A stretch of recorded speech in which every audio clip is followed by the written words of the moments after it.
Right, this is going to be another episode of Snake and Banter. Our guest for this one is going to be Snappi, who is obviously the in-game leader of NIP, who did not make it through stage 3. Was it 2? Stage 2 of the major? That's the one. In my brain, you did, but sadly, it turns out in overtime you actually have to win the rounds. Yeah, listen, in regulation, no problem. I'll have a laugh. Sadly, there's no draws in Counter-Strike. You actually have to play until someone wins or loses. Let's just start there, Snap. Let's get out the way at the beginning, right? The real problem NIP has is, I'm sure it's the same vibe for you guys, right? It's like, in your brain, if you get through any of those overtime games, the whole tournament's different, right? It's hard to actually make a really strong conclusion because in the same way as FaZe could have got out a million years ago in the tournament, but now they look really great. Who knows what could have happened in the next stage, right? That must haunt you a little bit. Yeah, I mean, it is, as you say, like it's these small moments that can change the direction of an entire tournament, right? Like FaZe had multiple times where they could have gone out. Like if don't even know who it was, but the guy that diffused, he had a smoke when Kerrigan killed him. If he just smokes it, the FaZe is out in, is it stage 1 even, I think? Yes. And now they're in the playoffs, so this is kind of small details, and I think for us, I mean, against FaZe on both maps, we should probably have closed them out, and same against Perivision, but we didn't, and that's why we're out, and we just have to accept that and make sure that we lock in the post plans and we lock in man advantages, right? And also don't lose the Glocks and shit. So there was a lot of stupid rounds. Everyone loses stupid rounds, but I think ours came at a pretty bad time this time. I'll preface this question by adding some key context, which is, if we're just talking about a team that didn't get through stage 2 of the major, right, I would go mental if someone else said that great performance. Like, I thought people overrated fucking what Paravision did. Like, they were shit when they got to the 3rd stage. They were never actually that good. They just snuck through all these games. And at the end, people wanted to make it sound like Jame had just won, like, another major. Now, like, everyone in Virtus Pro has to, like, fucking commit Harry Carry or something because he fucking won without them or something. And it's like, he didn't even do anything. And also, the joke, by the way, for every dickhead on the forums is, if you go, where's VP at this major? They literally couldn't get the VRS points because they couldn't get a visa for one player at the very end. Do you even follow the CS circuit? My bad. What a redundant question. You don't. You're an idiot. That's why you just made a totally absurd statistical comparison to a team that didn't even know. Why didn't they qualify with 4 players? Man, like, let me figure it out. Let me just sit down with a blackboard and fucking Sharpie and go crazy on that for 20 minutes. So anyway, the point is, I'm not going to say Nip did awesome at the major because obviously, like, making the playoffs is doing awesome, mate, or, you know, winning a massive big scalp is big. But if people think of the context of the beginning of this year, where famously NIP didn't do what a lot of the other orgs did, where the other orgs just cynically bought 3-player cores from other people so you could instantly get invited to the tier 1 tournaments, and then some of the other teams just, some of them got better, some got worse, some were just stuck with those players, and that was kind of their battle. In your case, in the case of NIP, you guys went basically the hard route. You just had to actually just start with a new roster, almost at fuck all, what was it, 100 and something ranking in the world, and really go through all the, essentially you had to act as if you were like a brand new team in CS, like as if you weren't even with a famous org. So in that sense, in that context, is it satisfying at the end of the year to at least be in the mix and be at the major, etc.? Did you ever lose hope along the way? Yeah, to be honest, I don't think it has been that satisfying. I think there's been moments that's been satisfying, but I think the fact that we went out in stage 2 made it not as satisfying as it could have been, because I don't really think we locked in next season, and the end goal I had for this season was to lock in next season. Right. So I think we sadly didn't do that, and I think that came down to multiple different factors. Like, I think we had a lot of issues this season with different things, like roles wasn't always so easy in the game, but also we had visa issues twice. I became a father, Richard became a father, so I think we had things that kind of was small hurdles. We played with 4 or 5 different players during the season for a week span. I think we did good in 3 instances, I would say. I think we did okay in Cologne. Again, we lost 2 close games to Aurora and NAVI there. And then I think also at Starletter, we got to the final and we got beat by NAVI. They were a better team than us, right? So, and then the major, I think we were close, but not close enough. I think we also had a lot of failures during this season, and I would have hoped for more, to be honest. But I think the first part of the season, like the spring season, that was actually good. I think the fact that we were unranked, we had to go through open qualifiers, And what saved us essentially was that there was pretty much no way to get into any lands, but we got one of the few ones. There was one spot for Astana, and we got playoff at that event, and I think that was kind of what kickstarted us into at least getting into a few tournaments. We're obviously not there yet, but I think it's been a good rebuild, and I think it's probably a more healthy way to do it long term, that you get a team in that is built for the future rather than trying to. I mean, there's two different ways of looking at it, right? But if you buy a good enough core, you're going to be fine, right? But if you buy a core just for VRS, you might buy it with the intention of actually replacing two of them, knowing that you buy them only for the VRS. So yeah, it's a mixed bag, I would say. I could have been more happy right now. I'd still say it's a incredibly commendable. I mean, I said a piece after you guys got eliminated on the desk regarding just the fact that it was such an arduous journey to go from 0 or like I think rank 170th to be now, at least in Europe, you're around 20th, which is still, yeah, right. It's a little bit of an awkward position because it's not like you're going to get the invites for every single tournament, and you probably have to play a couple more of the Fragadelphia type lands to just gain a handful of points, but you're on the cusp now, and I feel like the quality of play, with the exception of the late round or late game situations, was really high from you guys. I mean, I'm not even just saying that. I feel like the early mid rounds for you guys are always, every team you've basically led has always had the first 50 seconds of every round really well orchestrated, especially your nuke. Like, your nuke is so good in terms of you guys use similar smokes. I mean, I feel like you're conditioning your opponents so frequently, you get the better of them because they're trying to react to what you did 1 or 2 gun rounds prior. Like, you guys have all these different iterations, and then you always hit them with like a couple fast plays too. I mean, it's really nice to watch you guys. It's kind of a shame that it didn't pan out to be a deeper run, but I'd still say there's so much to be proud of. Thank you. Yeah, I mean, as you say, like, it's not the best to be around this spot in Europe. Like, this season we missed out, I think, 4 or 5 times by one spot for a LAN event. Like, literally 4 or 5 times, and it hurts because you're like, why is this team going 3 tournaments back to back to back? But it's, again, people are hunting for VIS, right? And sometimes they're just accepting getting fatigued just to play every event, right? So it's a tough position when you're not in that top 16-ish area, and when you get there, you're golden, to be honest. By the way, I have one last quick question, which goes like this. When you were in Falcons and everyone wrote the team off because everyone's, all the money in all these players, and these players used to be good when they were in. So I think you took a lot of the blame for that, even though people were also flaming Sonic, etc. Certain players probably took some blame as well. One of the reasons why, though, is I would say this. I made this point on the last show. If anyone looks in every team you've ever played in, since basically the original Heroic team in CSGO, the team is always really good on Nuke, but bizarrely, even Falcons sort of sucked on Nuke. It was like a very up and down map, and you guys lost 1 billion close game.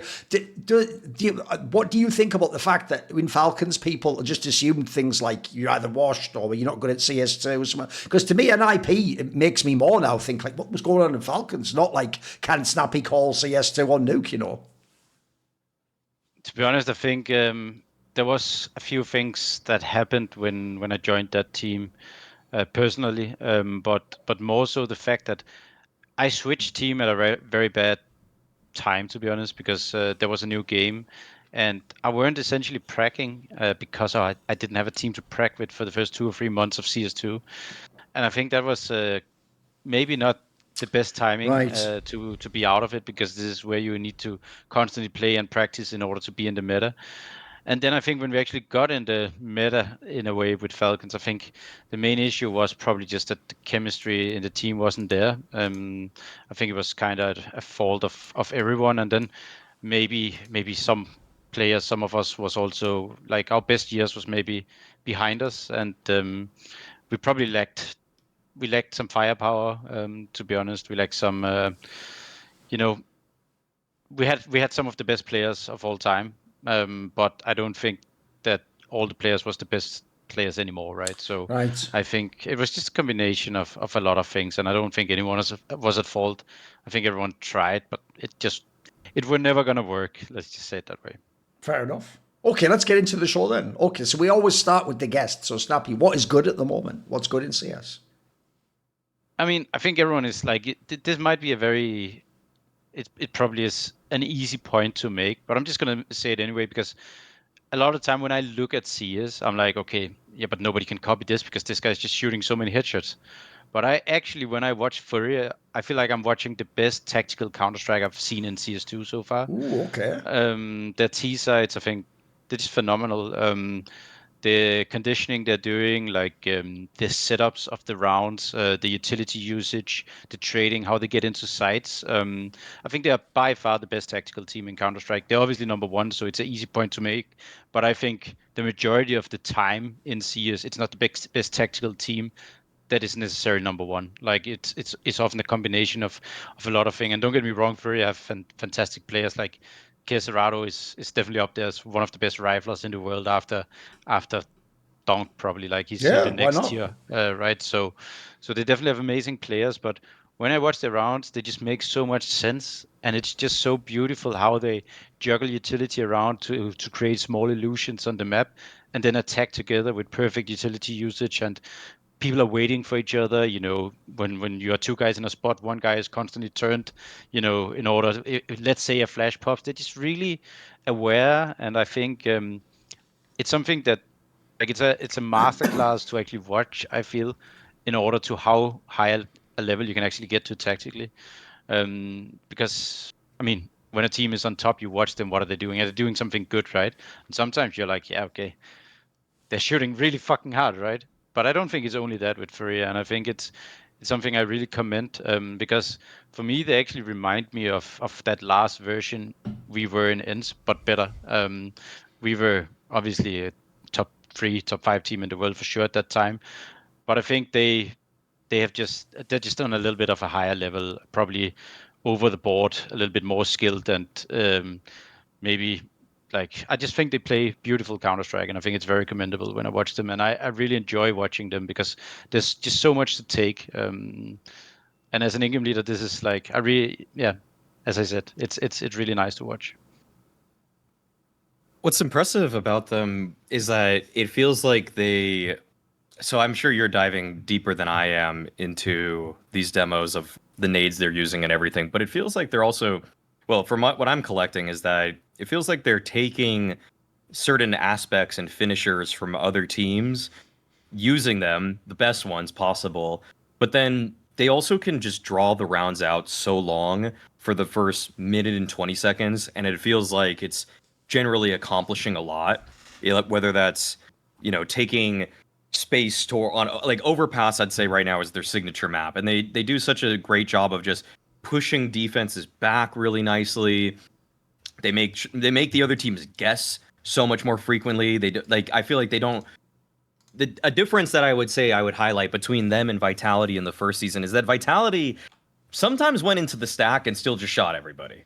But I feel like Furia a little bit more frequently is actually drawing defenders out, spreading them out a little bit more, and then hitting the bomb site that is generally weaker. And I feel like there's a lot of way. I don't know who to even really give all the credit to. It's always impossible with these kind of things, like whether Fallen still has a great mastery of the mid round, or this is just prep that Sid is brought to the table who never gets talked about, or Yekandar also has a beat on how he needs to play against these kinds of teams.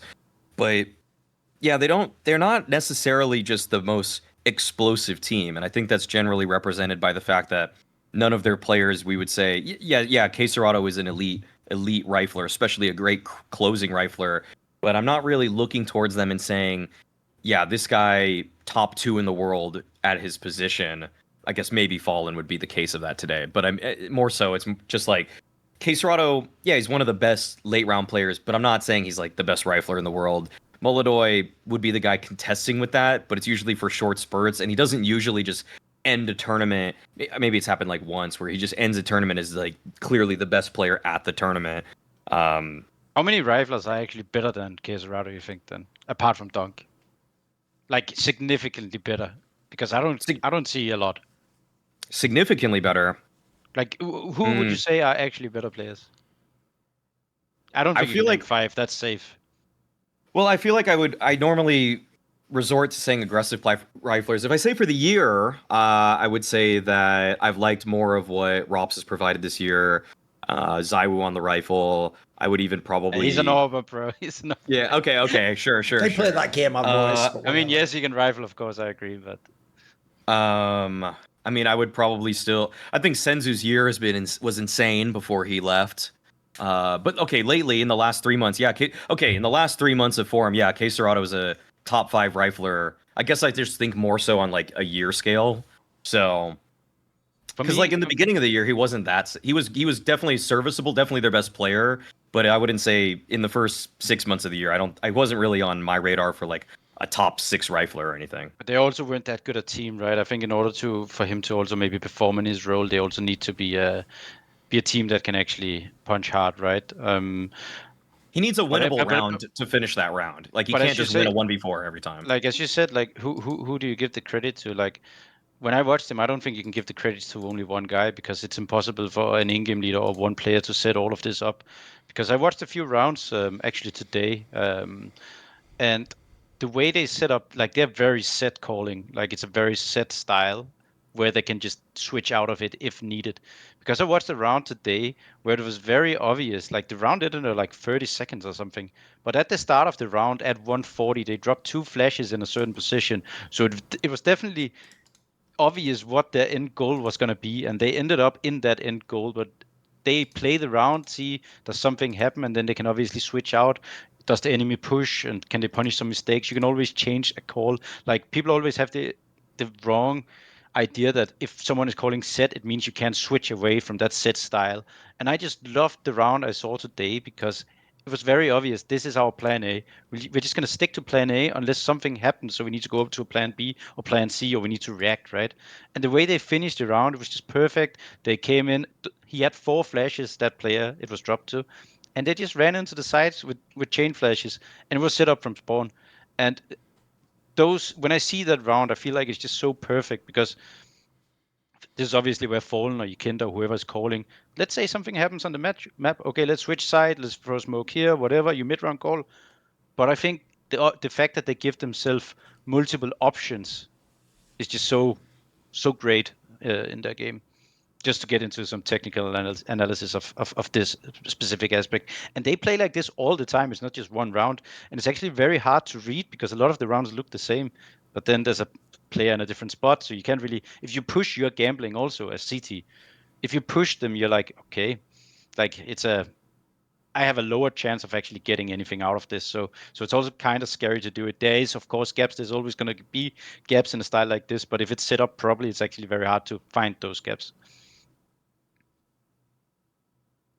I guess what is also incredibly impressive about it is that K Serrato and Yuri have just kind of waited in the wings, ready for something like this to be activated for them, because I feel like sometimes you see a team where they get some injection of new blood and this talent is there, and then obviously they have a higher ceiling because of it, and I am talking about like when they got Molodoi, when they got Yekindar, and I think one of the most impressive things about this, I mean, there's so many to pick at, but it's just that the fact that K Serrato and Yuri can both just become the players that we kind of knew they always were, but it felt like they were in hibernation. Like, they were such good riflers and always were complementary pieces to one another, but now they're doing it with just a team with a higher ceiling than they had 7 months ago. I feel like it's so difficult for some of the players that are just like, I don't know, like, I don't know. I don't want to, if I say any examples, it's just like bad mouthing other players, but it's really just like,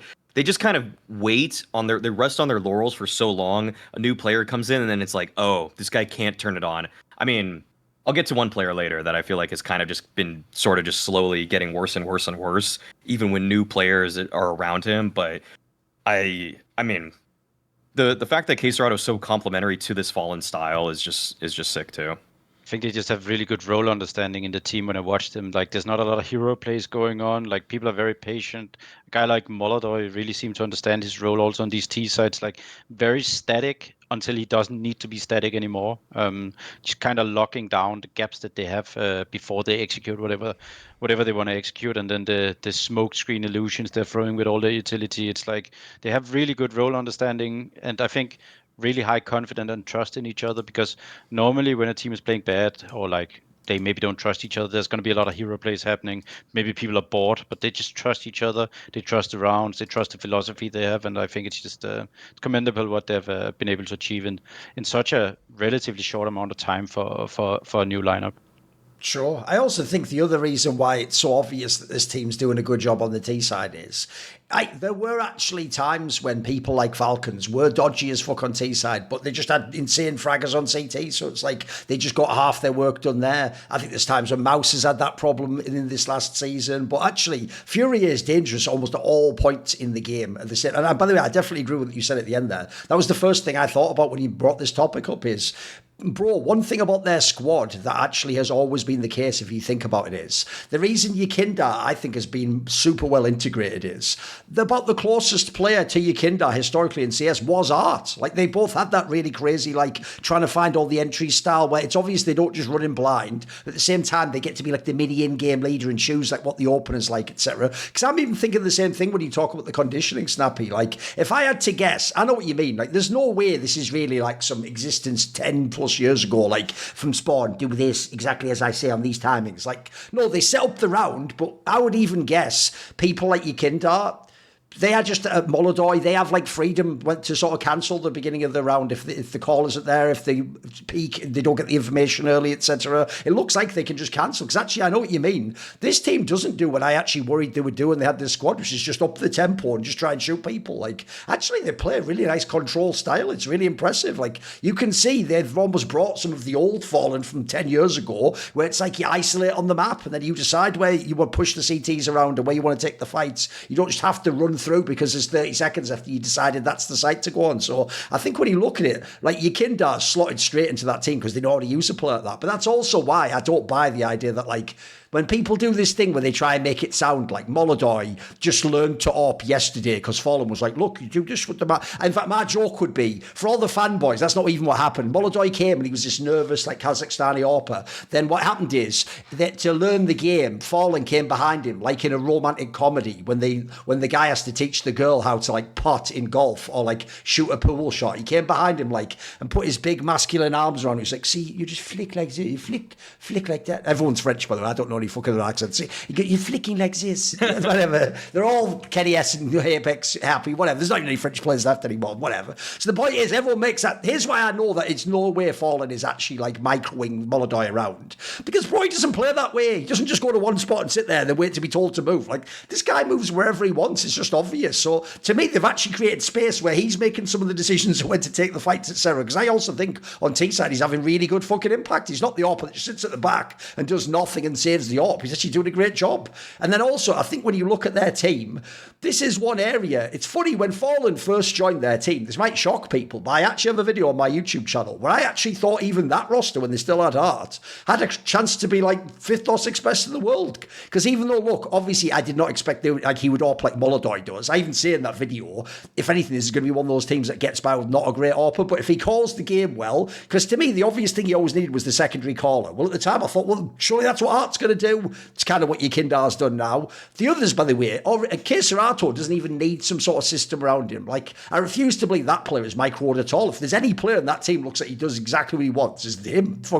He's one of those players who just moves at his own pace, mate. He's not even that baity. He just doesn't rush in, that's all. Like, he's actually a fucking amazing player, I think. He reminds me of Nake almost in terms of how they always get the right fucking fight. Like, they never look like you catch them off guard. The fucking crosshair's exactly where they want it to be. Just looks too easy for players like that. So I think what they've cleverly done is each person, they're rolled. There's no like harsh overlap. It's like they just neatly overlap with like just where you'd want it to be. So I know what you mean when you say if you were to like freeze the demo, you'd think, well, there's a hole here you could exploit. Like, good luck figuring that out during the round if you're the CTs though. Like, you won't be able to see that without the bird's eye view and the fact that this time they gambled and didn't put a smoke there and went through. No, I think they're killing it, mate. I think it's actually really sick. And also, I'll even say, I know what you mean about the part where it can't all just be called by one person with no change. Because, bro, this actually reminds me of why in 1.6 we didn't have have roles, Snappy. We just had like certain people who were good at things. Because in 1.6, the actual mentality was there was no coaches and in-game leaders are literally playing the game and they had to frag too. The mentality in 1.6 is there's certain things just go unspoken. You don't really pause the demo and do a review like, hey, you didn't properly like throw that smoke. You were just expected to know that. And actually the best players, they were all quite smooth on stuff like that. So you could actually in 1.6, if people don't know, make like all-star aimer teams that sometimes were good in the game who could actually properly do tactics. And so I know what you mean. These little things that make them smooth, that's each player doing that. I buy that. Like when I look at their squad, the only player I ever look at and I go, you had to roll so it's probably Yuri to some degree, but that's just because everyone else had all their fucking key spots. Aside from that, the other thing as well, which obviously you could Fallen, never play. maybe. I guess Fallen also, but even then though, by the way, great job, to be honest. He's doing an excellent job because here's what he's doing. If you see his numbers in some of these tournaments, bro, you would believe like a fan, like he's back. Oh my God, it's like, no, if anything, what he's doing a really good job of, and actually when I'm thinking of some of the other people we might talk about on this show, I always say there's two types of IGL. Like, if you're not actually like a fragging IGL, you're not like Blitz or something, where you, or Big as Zero, where you set yourself up half the time. Actually being able to frag as an IGL otherwise means like you know when not to take certain fights that you won't win. And more importantly, you know within the tactic, like, oh, this is like a simple little thing I can do that gets me like a trade kill or something.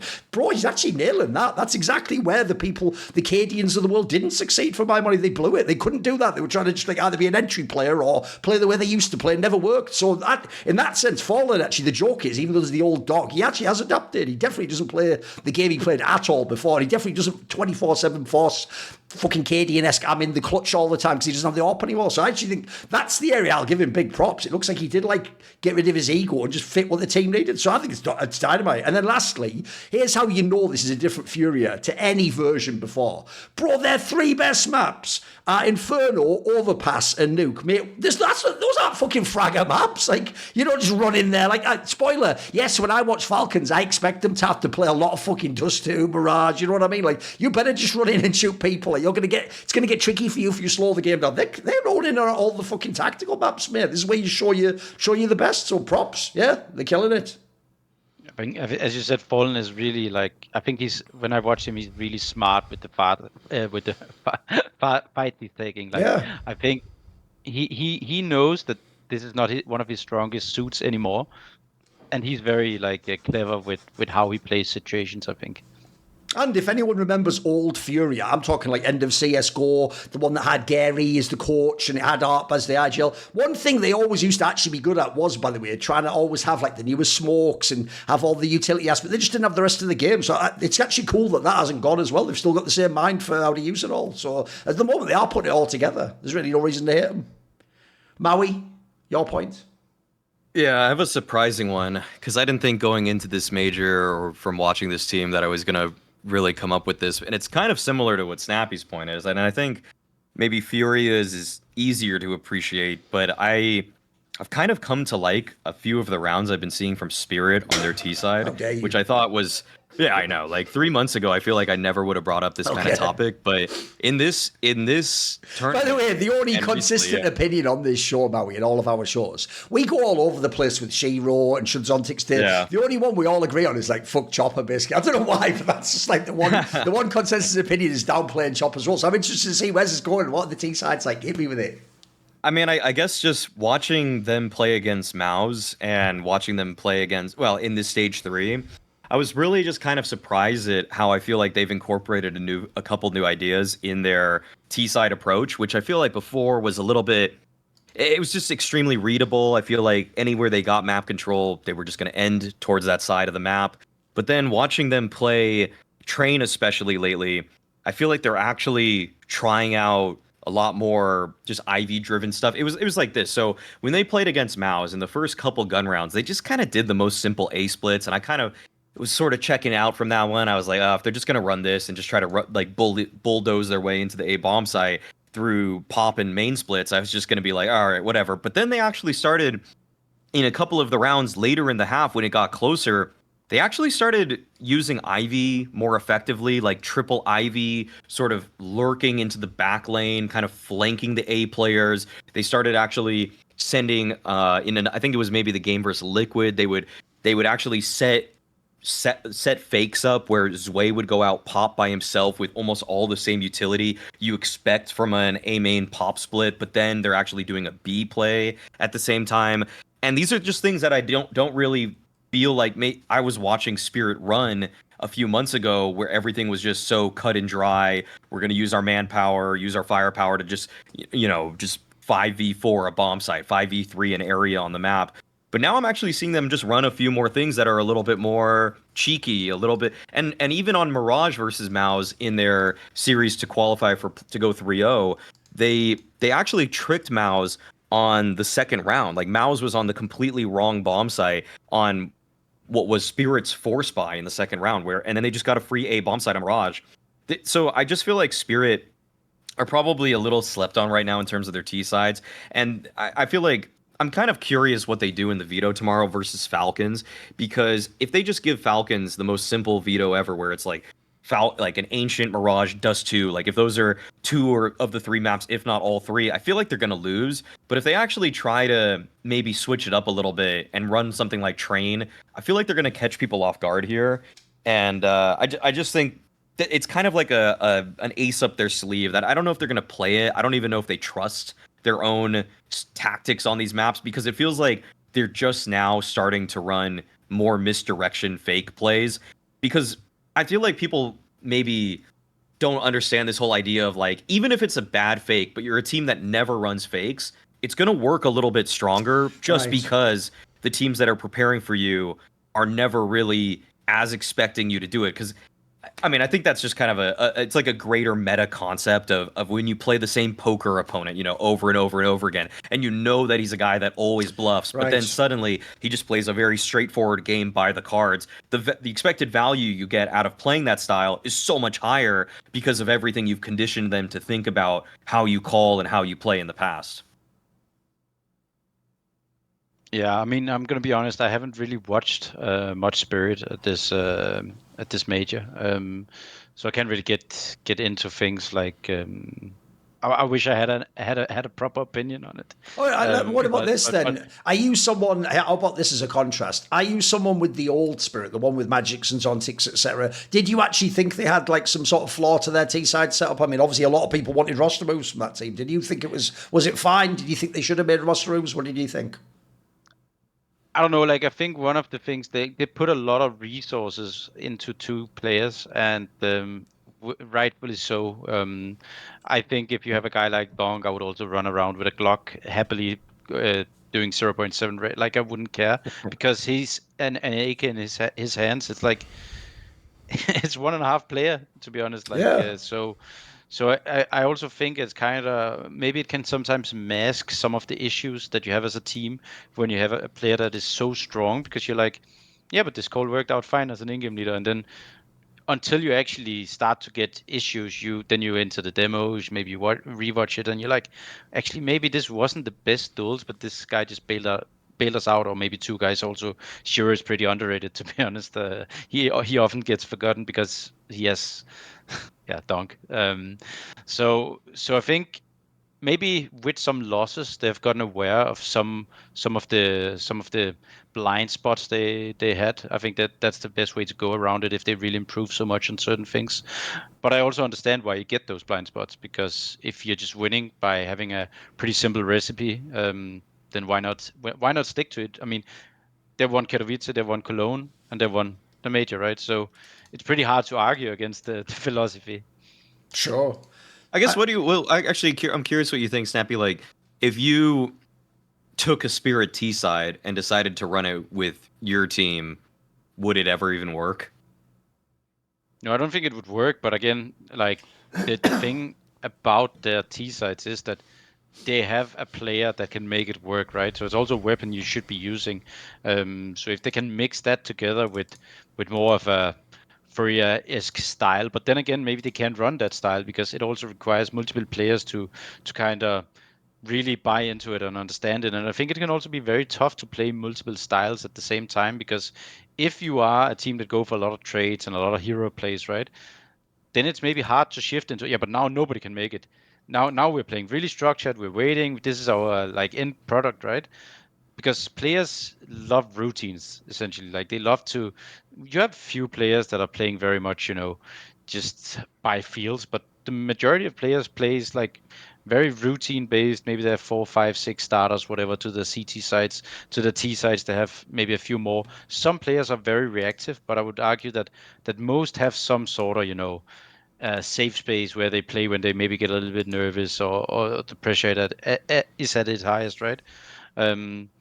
So yeah, no, I don't think it would work for my teams, but I mean, I might also be inclined to play like them if I had a player like Donk, so I can't argue against it. By the way, just since that also is like a pet peeve of mine, it does annoy me when people go like, and Donk wins the game single-handedly. It's like, wait, pause. We have to figure out what that means. Because look, if what you mean is outside of Spirit, if you were to put him into a random team of bots against equally skilled bots, yes, he would single-handedly win you the game. He might be like the best single player that you could pick to try and dominate the opponent in CS, probably more than Z, etc. In similar category, but he might be number one. He doesn't do that in Spirit though. Like in Spirit, if you want to talk about, I don't even like that thing people do in spots, like you're the Robin to his Batman. Mate, if Shiro is Robin, he's the best Robin fucking ever, bro. Like he even his numbers would be Batman in another team. Like this guy, I agree with you, Snappi. If he didn't play with Donk, like here's the joke: take the next best rifler. So are we saying it's Keserato? Are we saying it's fucking Exertion? Are we saying it's Nico or whatever? If you put Shiro with them, that'd just be considered 1A, 1B, mate. They'd be mega. Like, the output is just insane. So I know what you mean. Because when people say Donk wins these games by itself, it's like, mate, actually, Shiro's the most reliable player in their whole team, arguably. Like, he just does, like, the fucking 8.5 out of 10 performance every game. So that's definitely not true. But also, then I do think this team, here's where I'll give you credit, Maui. I haven't gone super deep on Spirit T sides, unsurprisingly. That is one of those teams where I'm just mainly watching Donk's crosshair. I won't even lie on that one. But I will say, this was the team where, if you look how scoffed they've been ever since Tanir did arrive, and even when Zveer was here to some degree, I was really worried they would be one of the aforementioned teams from that last point, where the only thing you'd rely on is the CT side. It's like, right, at least we've got skill now. We've got fucking Tanir's pretty good. So we're able to find a spot on a map. Actually, their CT sides are kind of whatever at the moment, mate. They do, if anything, they remind more of Donk on that side. Like, on T side, they're actually way better than you'd expect. Like, I was just looking at it when Maui was talking there. The stats, actually, for the T side are a lot better in a lot of areas. Like, they're doing really good in all the trading and the fucking the man advantage scenarios, even man down. They actually have a pretty good stat. So I have to say props to Halley and Chopper for that aspect. They've certainly figured that part out. Because actually right now it can't just be the players. Like, the players still look a mess, mate. The new guys still, I don't think, have figured out what they're fucking doing. Like the most carried person in this tournament is fucking Tanir, mate. He does nothing. He's just average as fuck.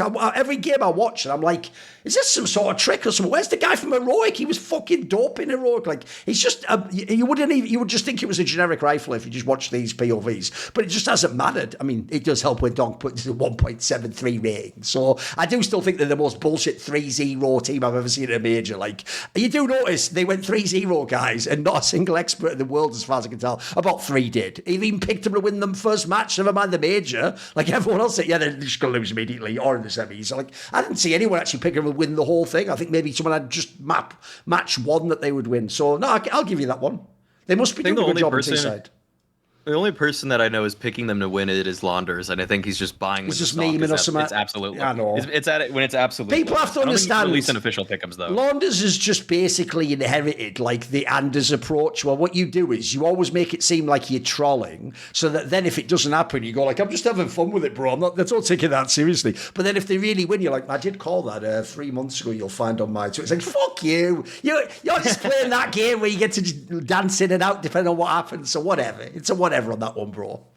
Right, okay, for the good aspects, it sounds like we're all on the fucking coach and IGL tip here, because I actually have one where I don't know if there's going to be controversial people. I put as my good just the general state of NAVI right now. Like, I actually think another person who quietly has cooked at the end of this season has to be fucking Blade, mate. Like, if you saw NAVI, mate, in this second season, they were all over the place. And one thing they never were, by the way, was an elite team. Like, they never actually, like, beyond maybe that Thunderpick tournament where they had, like, a little blast of life at the end and they could have beaten Furia, but they didn't. Every other time they ever went in a playoff match against an elite team, you could just bet your house on the other team. Like, they never had quite enough firepower. They actually, before, used to even be a bit rough at closing a bunch of the games out. They'd always let, like, games get away from them, like 11-11 at go, team they'd lose. Like, now they look way better. Like, this actually does imply to to me, even though that performance psychologist person in Navi's made like a meme of it, they actually do look like they genuinely planned the season to properly peak when the major arrives. Like, they did it last major as well, if you remember. Like, people forget, they actually should have probably gone 3 maps with Vitality in that round of 8. Like, they had a pretty good, like, I think it was Nuke where it was like, went right to the limit. I actually think now they look good. The problem they have is this. There are like the big 3 favourites that just have everything. They have the firepower, they have the hottest players. Like, Navi doesn't have any of that. I don't even think they should be favoured to win this opening match. But put it this way, when I was doing my pick 'em and I was thinking through that Fury and Navi game, obviously people are going to be blinded by the BO1 they played at this major where Fury just destroyed them. By the way, that was just by having like a lockdown CT side on Nuke. It wasn't some like fucking amazing chess match.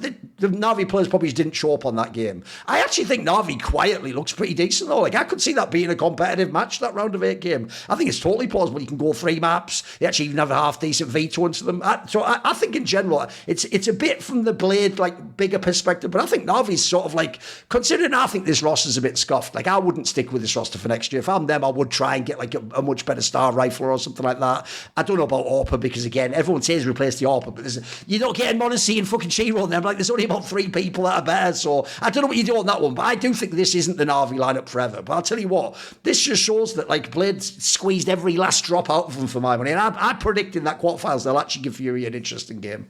Thoughts, Snappy? No, I think they have a pretty well-rounded squad, to be honest. Obviously, they haven't had the best season, but I think a guy like Wonderful, we even looked at him, 5 years ago, and we were very close to going for him back then. And I think he has very underrated individual skill. I just think he maybe don't always trust himself enough, and maybe gets in his own head. But when he's on, he's really on.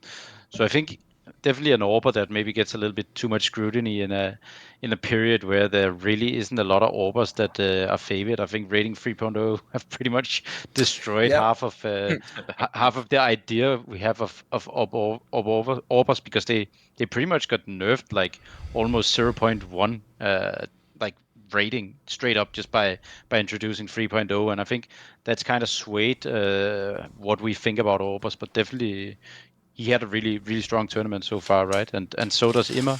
Yes, I think he also played really well so far. I mean, if those two can continue to play and then Bit gets back to his, normal, incredible level, I mean, I think you're right. I wouldn't find it. I think there's definitely a high chance they could even beat FURIA. Like, it's definitely not out of the question. So you're right, I think. And I think Alexi is really good at setting up the team also. It's tough to put my finger on exactly what is clicking with them. I mean, I've looked a little bit deeper at Wonderful, and it kind of feels like he's reaching that balance now of understanding on T side how to be effective and not sell the strat, but also when to throw the rule book out. Like, when he knows he needs to hold the line for his teammates that are pushing forward, but then also when he needs to just engage and become more of a battle opper. I feel like he has a better sense of that. So it doesn't, I'd say less rounds at this event so far. Has he looked like the guy where, he's just holding with the op, like at the back of everybody else, and now he's not doing anything. He just looks a lot more engaged. And I think that's something he was always capable of, but you only really saw it in little bursts. And maybe that's just one of these little bursts right now that we're getting out of him. I don't know if I can't really see them ever beating this Furia, but giving them a run for it is totally possible. Like, I could see this basically being like a 2-0 Furia, but both games go 13-11, 13-10. So that's a positive, because basically what happened against Vitality in this tournament, same thing. They got him close, just couldn't get over the line. Yeah, and Wonderful was great in that one too. I mean, I think he's just been super dialed in terms of, just kind of knowing exactly how much leeway he has in terms of what he needs to do for the structure, but also to do for himself. And that's such, it almost is kind of weird, because it feels like he's making a jump there, even though they were the team of last year. Like, as if he should have already been capable of doing that, but now it's been unlocked a second time in a slightly different way. But maybe it's just a short stretch of 2 stages of the major. I'm not sure how it's going to look. And I mean, I don't know. The point about maybe them changing their roster for the upcoming season, I'm not really sure what the market. I'm just not sure what the market holds for them in that capacity. As in, I don't really know who you're singling out as the worst player, and I don't really know what kind of players you could even find for that. Because, yeah, maybe Makaze is not like a world beater star in all of his positions, but that's kind of what you expect from a guy that's coming from tier 4, tier 3. Yeah, he's a total rookie. And Wonderful, I don't see Wonderful as replaceable anymore. And then Ema seems to be so valuable as a secondary caller. I would never drop Alexi B. And how could I possibly drop Bit? Like, he's the guy with honestly probably the highest ceiling of anybody. So I don't know where you even go with it. I'm sure Blade has a better idea than me, though. He's looking at them every day. I think you have to be in the team because I wouldn't want to be in their shoes if they're gonna do a change, because I don't think there is an obvious one. Like, I think all of them are good players, and I think it's gonna be very tough. So it has to be some inside info. Maybe someone has bad comms or stresses the comms, or I don't know what it could be. But I could also see them not making a change. I think all of the players are good enough. So it's maybe more about certain details within the team. But it's going to be in there. I only think they can know. By the way, I definitely agree on that point, because even though every fan on every forum, actually even when they were the best team last year, by the way, is like replace Wonderful, minus Wonderful. Like, there's two things they're doing with that I think are really unfair. One is the main area Wonderful fails, a bit like Maui was saying, she suggested is, it's actually like a nerves issue as far as I can tell. He does look like if you put him in like a grand final against like Monacy, or he definitely plays worse. Like, he's one of those people I can just say he doesn't even look like he believes he can hit the same shots. I think he even plays more passively and plays sort of a bit more like default in the system or whatever, which is probably not good. Yeah. But also the other thing as well that he has a problem with is like we're saying, last year it did look way more like he was like had to play within a structure and didn't have the freedom a lot of the best AWPers did. So I think people were asking him to do something he didn't even have the option of doing their team. And then also, here's the reason why I think it's really unfair when people tell me this guy, the worst is not even bro when they say he needs to be removed. They say he actually sucks, he can't AWP, and that you should just like kick him, but then they don't even say who to replace. If you can't say who to replace him with, then shut the fuck up, because I'm not even joking, right? Obvious answers you can't give me as to who to replace him would be Zewu, fucking Monacy, or Shiro. None of those players are available. Two of them are even fucking Russians, think it through. And then miss me with the whole, just get a player like Molodoi. Even Furia didn't know there was a player like Molodoi. That's why it's amazing they were able to find him and make him work. At this point, Molodoi can't be the answer. He's the outlier. What actually happens when you reach into the bargain bin of Eastern European AWPers is you get Jampo or you get Grix. By the way, these aren't bad players. Some of these players could even be really good themselves one day. But the point is, it's so unlikely you're going to reach in there and find Molodoi. Only one person's done that so far. Now, look, if you're not on there, here's the joke. They did it in Snappi's team. If you're not actually on the level of Navi, there's players you can gamble on. But notice the point here is, people want Wonderful out with the idea you can get a better AWPer and that tomorrow he's instantly going to work within their team as well. And that's the last thing as to why I think in Navi it's going to be really hard to make player moves, is this isn't like the fucking plug and play team where you just dropped in like, oh cool, I'm fragging just like I was in my other team. Like, bro, it's going to be so many different aspects to the game that you're going to have to learn and integrate. And the AWPer's not just a guy you put on the side of the map, he's fucking central to their team. So I think it's going to be so hard. That's why, to me, it is things like, that's why it isn't like remove Imma. It's more like, is like Frozen available to join? That's when I might make the move. Okay, now maybe I'll find a way to kick someone out the team. If I can get some big name. That's why I actually think, by the way, this is a good point, so we won't make too much of it. Navi's actually in a really tough spot because, there is, despite what fans say, there isn't an obvious person to kick. You just do need Wonderful. Isn't Wonderful legit the 5th best AWP or something in the world? It's pretty good, I think. I don't even understand it. He's 20 years old, right? He's Ukrainian, 20 years old, and he's maybe the 5th best AWP, 6th best AWP. Like, I don't think you definitely cannot find 10 better AWPers than him. No. That's safe. So I don't really understand all the critique of him. Yeah, I mean, obviously critique, it's fine. He's a pro player, but removal critique, I don't understand that. But it's where my theory on the whole thing is it's a bit like a scaled down version of the She-Roll thing, because you won't believe this, but there actually are people who are even experts who think She-Roll's not that good or whatever. I just think what they don't like, Snappi, is I think they only want AWPers who are like Molodoi. They're like big balls AWPers that do like crazy peaks. By the way, the joke would be they would probably think Wrinkles. They probably think your boy Wrinkles better than Wonderful. Which, listen, one day he could be. He isn't today, mate. I think Shiro and Molodoi is more alike than people think. That's a hot take right there. Yeah. I mean, they both start. They both hold a lot of angles. Yeah, maybe one guy flicks more. I don't care about that. They are both of them, I would argue, are pretty static orbers. I like static orbers, just to be clear. Sure. Anyway, Just the point is, quickly on the wonderful replacement stuff is that it's kind of shocking to even look and see that he is right now the same age as Molodoi and Grix, and so people definitely underrate. That's also, I mean, when you look at some of the ages of these players, it is pretty clear that Blade or some of these higher ups in organizations have future-proof themselves. Like, if Wonderful was, no offense to anybody, but if he was 30 years old, maybe I would consider. Yeah, of course. I'd maybe consider some up and comers that are 20 to see what higher ceiling they have. But I would say Wonderful has yet to tap into his ceiling yet. I feel like he's probably maybe in 3-4 years from now. Yeah, we'll find out like what actually is the peak of this guy. Anyway, obviously, I don't want to hear any more Wonderful slander, but I do want to hear the rest of the show, Maui. So how could I enhance my ability to hear the rest of the show? Yeah, of course. And this message is sponsored by Raycon. But what you guys should know is that if you do want to hear the show better, Raycon have released their essential open earbuds, which are here for the holiday season, and they're selling fast. Raycon audio products right now are up to 20% off. And make sure when you are going to their website, you go to buyraycon.com/snakeopen. So it's snake as in snake and banter, then open as in their open earbuds to save on Raycon audio products site-wide.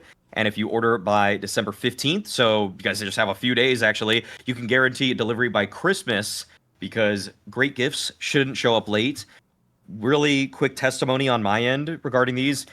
8 hours of battery life, great for long haul flights, great in terms of just sound canceling, noise canceling, and the case has 36 hours when it's fully charged. And so you have multiple days of using them if you're on the road like I am. So it's a lot easier to use something like that than to have to keep charging your earbuds or your headphones or whatever and bringing them back out and stuff like that. Like you can just watch or do anything on your phone or whatever your watching device is completely uninterrupted for 8 whole hours.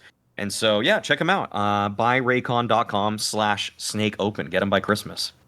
Also, I will say the new open ones have that really cool concept where, whereas normal earbuds go in your ear and plug your ear a little bit, that because they sit on like the edge of your ear canal, it also means you can hear the music and you can just hear your normal life as well. You're not getting you're not like crossing the road, then that DoorDash guy comes in your head like that, like a fucking old school linebacker and you're the fucking wide receiver going up the middle from the 90s. Bring back the old rules of the NFL, they were so much better. Anyway, thanks to Raycon. Now let's go on to the bad. Snappi, what's bad right now? What don't you like in CS? I think it is pretty bad to watch Glaive retire, to be honest. Okay. I would have wished that he actually got a chance with a team after his era that actually had a chance. I mean, you can make points that maybe it was his own fault, whatnot. As in a better team than ENCE, you mean? Because a top team, basically. You mean? When I left ENCE, I knew maybe one guy would leave. I didn't expect I know I ended up playing with 2, but when I joined Falcons, it was I left to that squad to kind of not steal anyone from ENCE. I know it ended up like that, but I thought the lineup was going to be more like what it is today. When I got that offer, and which was the plan, but it never happened. So when he joined, he obviously expected to get, I would say, at least 2 or 3 minimum of the pieces that was in the original squad, and that would have been a good team for sure and something to build on. But I don't really think he ever got the chance to. I don't think he ever got his chance to actually show what he had as an in-game leader afterwards. I think it's kind of sad. Probably made some mistakes himself, but I would have liked to see him in a team that actually had top 10 potential with the players also. Because I played with him. I was actually the in-game leader when I played with him for a short amount of time. But when he was mid-rounding, just his general CS brain and understanding of the game, I think he could still be a top in-game leader today if he had the motivation and the right tools at his disposal. So I'm a little bit sad to see him retire. and I would have wished to kind of. I would have really liked to just seen him a second time, for real.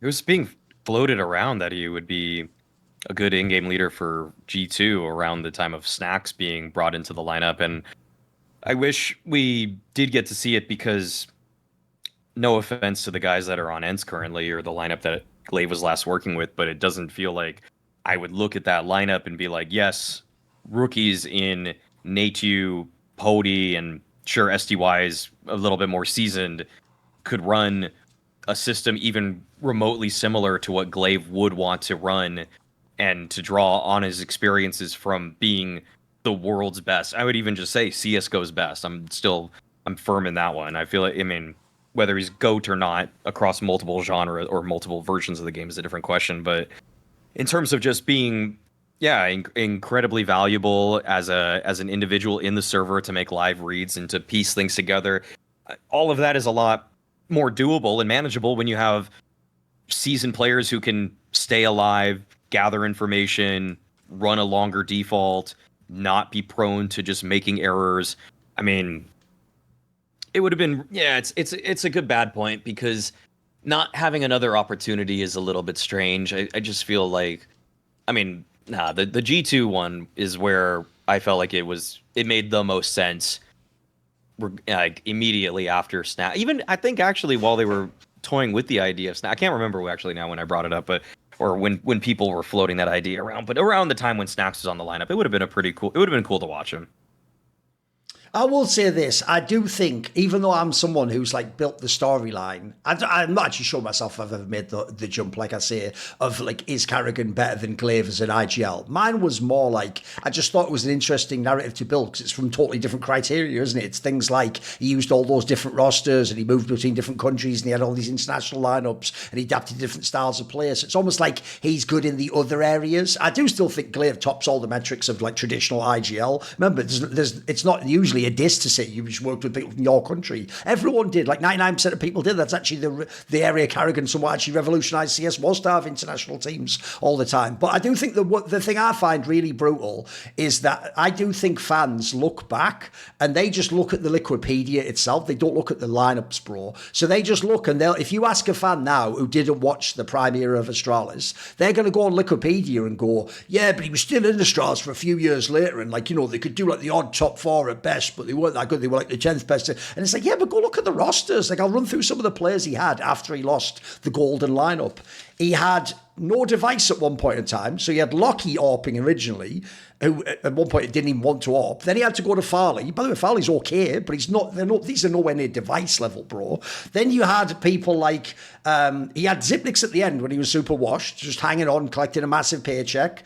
They had, probably because of the Zipnix contract and re-signing people like Device, they then had that period where for a solid year, he just had to have like an Astralis Talent Academy player in the team, whether that was Boz, whether that was Altex. Like, by the way, there's no way they did these moves thinking that's actually the next top Danish player. They just did that so they can, a spoiler, I'm just going to read between the lines here, guys. They did that to pay someone like €4,000 to fucking play that spot instead of 20,000 and gamble and have to do a big buyout. Like, that's actually bullshit. If I'm being given a roster, like, why have we re-signed Device? Why have I got Blame F? Why have we got these players, by the way, if I'm not actually getting to like round the roster out and then see what it's capable of? So I think some of those rosters are actually, it's hard for me to go, that's just Glaive failing there. Because again, notice this is a bit like the ENCE period. When he was in ENCE, it's one thing if someone's like a top prospect and like they bring so much firepower, you can shape them into the squad. If someone was just a whatever academy player and now I have to work with him in my real team, bro, I'm not even just calling tactics now. I'm like fucking babysitting / teaching people CS / like fucking a million things that like don't even go into the role. Like, I know what Snappi means. If you're someone like Glaive, here's how the end of your career should have gone, in my opinion.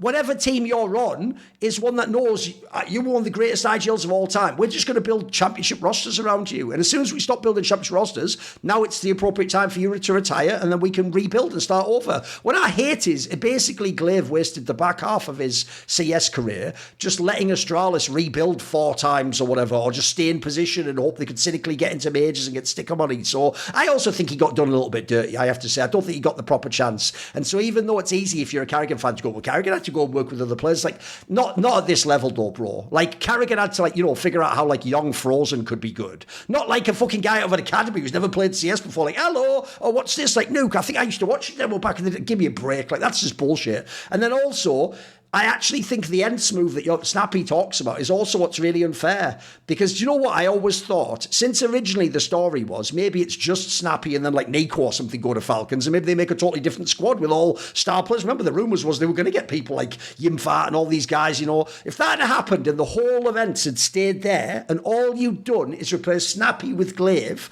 I always thought wouldn't that have been a really cool way to see if Glaive still had it? Because we saw with Snappi what he could do with the exact same roster, then we would have seen what would Glaive do with the same players. Would he like stick with the same style? Would he adapt something? We already know people like Nerds with money in the bank. Some Pius was really good. That would have been a fair roster. I would have liked to have seen that run out for like 6 months. It just he only played like that one tournament or whatever where he was like a stand-in and then he was like a blast or something. And then they obviously, as we're saying, the fucking contract prison meant everyone just stuck for like 3 months until the roster got properly announced and it became Falcons. So, no, I've actually always thought that was a bit unfair. Because my theory, you're actually the person, Snappi, who actually changed my whole perspective on this, which is when you did your comeback in CSGO and got to the top again, the second one at the end with Ents, I always said, this actually suggests to me that until the day when people do that bullshit of like, but the RGLs have to frag really well, which still isn't even really true, by the way. Like, Carragher and fucking Chopper have some of the most insane red performances you ever seen, but as long as they win the major, who gives a shit, right?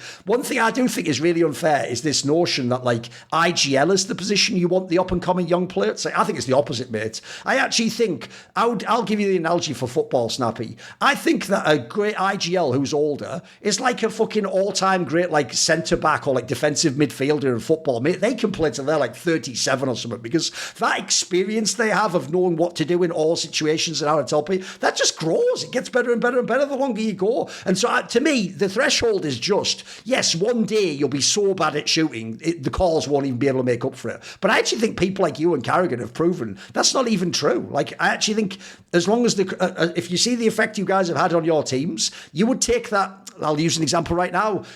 2 years ago, everyone would have told me, bro, you and Carragher should be fired because Shuhei is going to do it all now. It's like, is he? Mate, he has some fucking fabulous players. I didn't see him doing much at this major. So I think, actually, IGL, I think, is the role that can go up with age. I don't think, for me, to bring it back to Glaive, the issue for me with IGL is not that, it's this. Do you still care enough to invest your whole life to have a read on the meta? If you do, I think they can all keep doing it. I think Carragher can keep going. The joke is, it's even why people like Major, they could do it forever. If you actually get good at the role, you like the role, you're willing to put all your life into it, that role does that. So I agree. Essentially, I think it's a tragedy that he's gone. I mean, my joke I make about 100 Thieves, Snappi, is every time I see the lineup on paper, I'm like, why are we wasting our time with Rain? Just tell Glaive to sit fucking down, and Rain, you go over there and just shoot people like you did in FaZe, mate. Like, I'm not even joking. I don't even know. How could those not be awkward conversations? You know what I mean? Bro, you're even going to have Device in the same room. Like, you're not ever going to think, well, Rain, you're having a hard time adapting here. There is the guy just stood a metre to your left who could sort of do it all. Surely he could do it, but whatever. He didn't get the chance. You're right, Snappi. At the end, I guess I agree with you. He never got the proper chance to do it. And actually, that is what bums me up, what Mauis said. Really mate, when you've done as much as he had, I think you deserve at least one real proper roster, like I say. One last chance to see if it can go top 5. If it doesn't, then fine, then you can move on. But I know what you mean. I'll always feel like, I don't even know if he did totally fall off because I never got the proper chance to see the pieces where I could tell it was him, you know. I mean, I think like the thing is, people with in-game leaders, you just think like, okay, this guy won the most trophies, then he has to be the best in-game leader. But that's not how in-game leading works. The way in-game leaders should be judged is how much better do they make a team compared to the level that that team should be at. It should have nothing to do with trophies. It's easy for me to say I won one, right? So it's like for me, it's also like an easy point. Right? But I think it's just so unfair to say that an in-game leader who has like top 50 talent, like player-wise, but brings them to top 15. He has to be a good in-game leader. Yes. Like, how are we judging it? Only like you can be, like, I think a good example. Didn't G2 literally win Dallas with Stewie and Nico in-game leading? Like, if you have good enough players, you will win tournaments. It doesn't matter what in-game leader you're in. Ultimately, end up. It doesn't matter what in-game leader you're going to put in. If you put in a better in-game leader, you're going to win more trophies. Yes. But if you have all the best players in the world, you are going to win trophies. No, I'm with you. I agree. Okay, Maui, what is your bad point?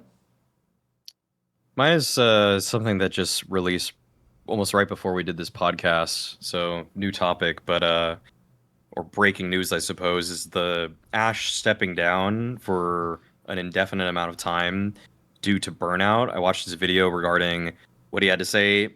I just summarize it quickly. He just was getting extremely invested in the results of GamerLegion, and that he was having difficulties mentally for the second half of the year, as he was talking about, working 6 or 7 days a week and then spending 10 hours each of those days.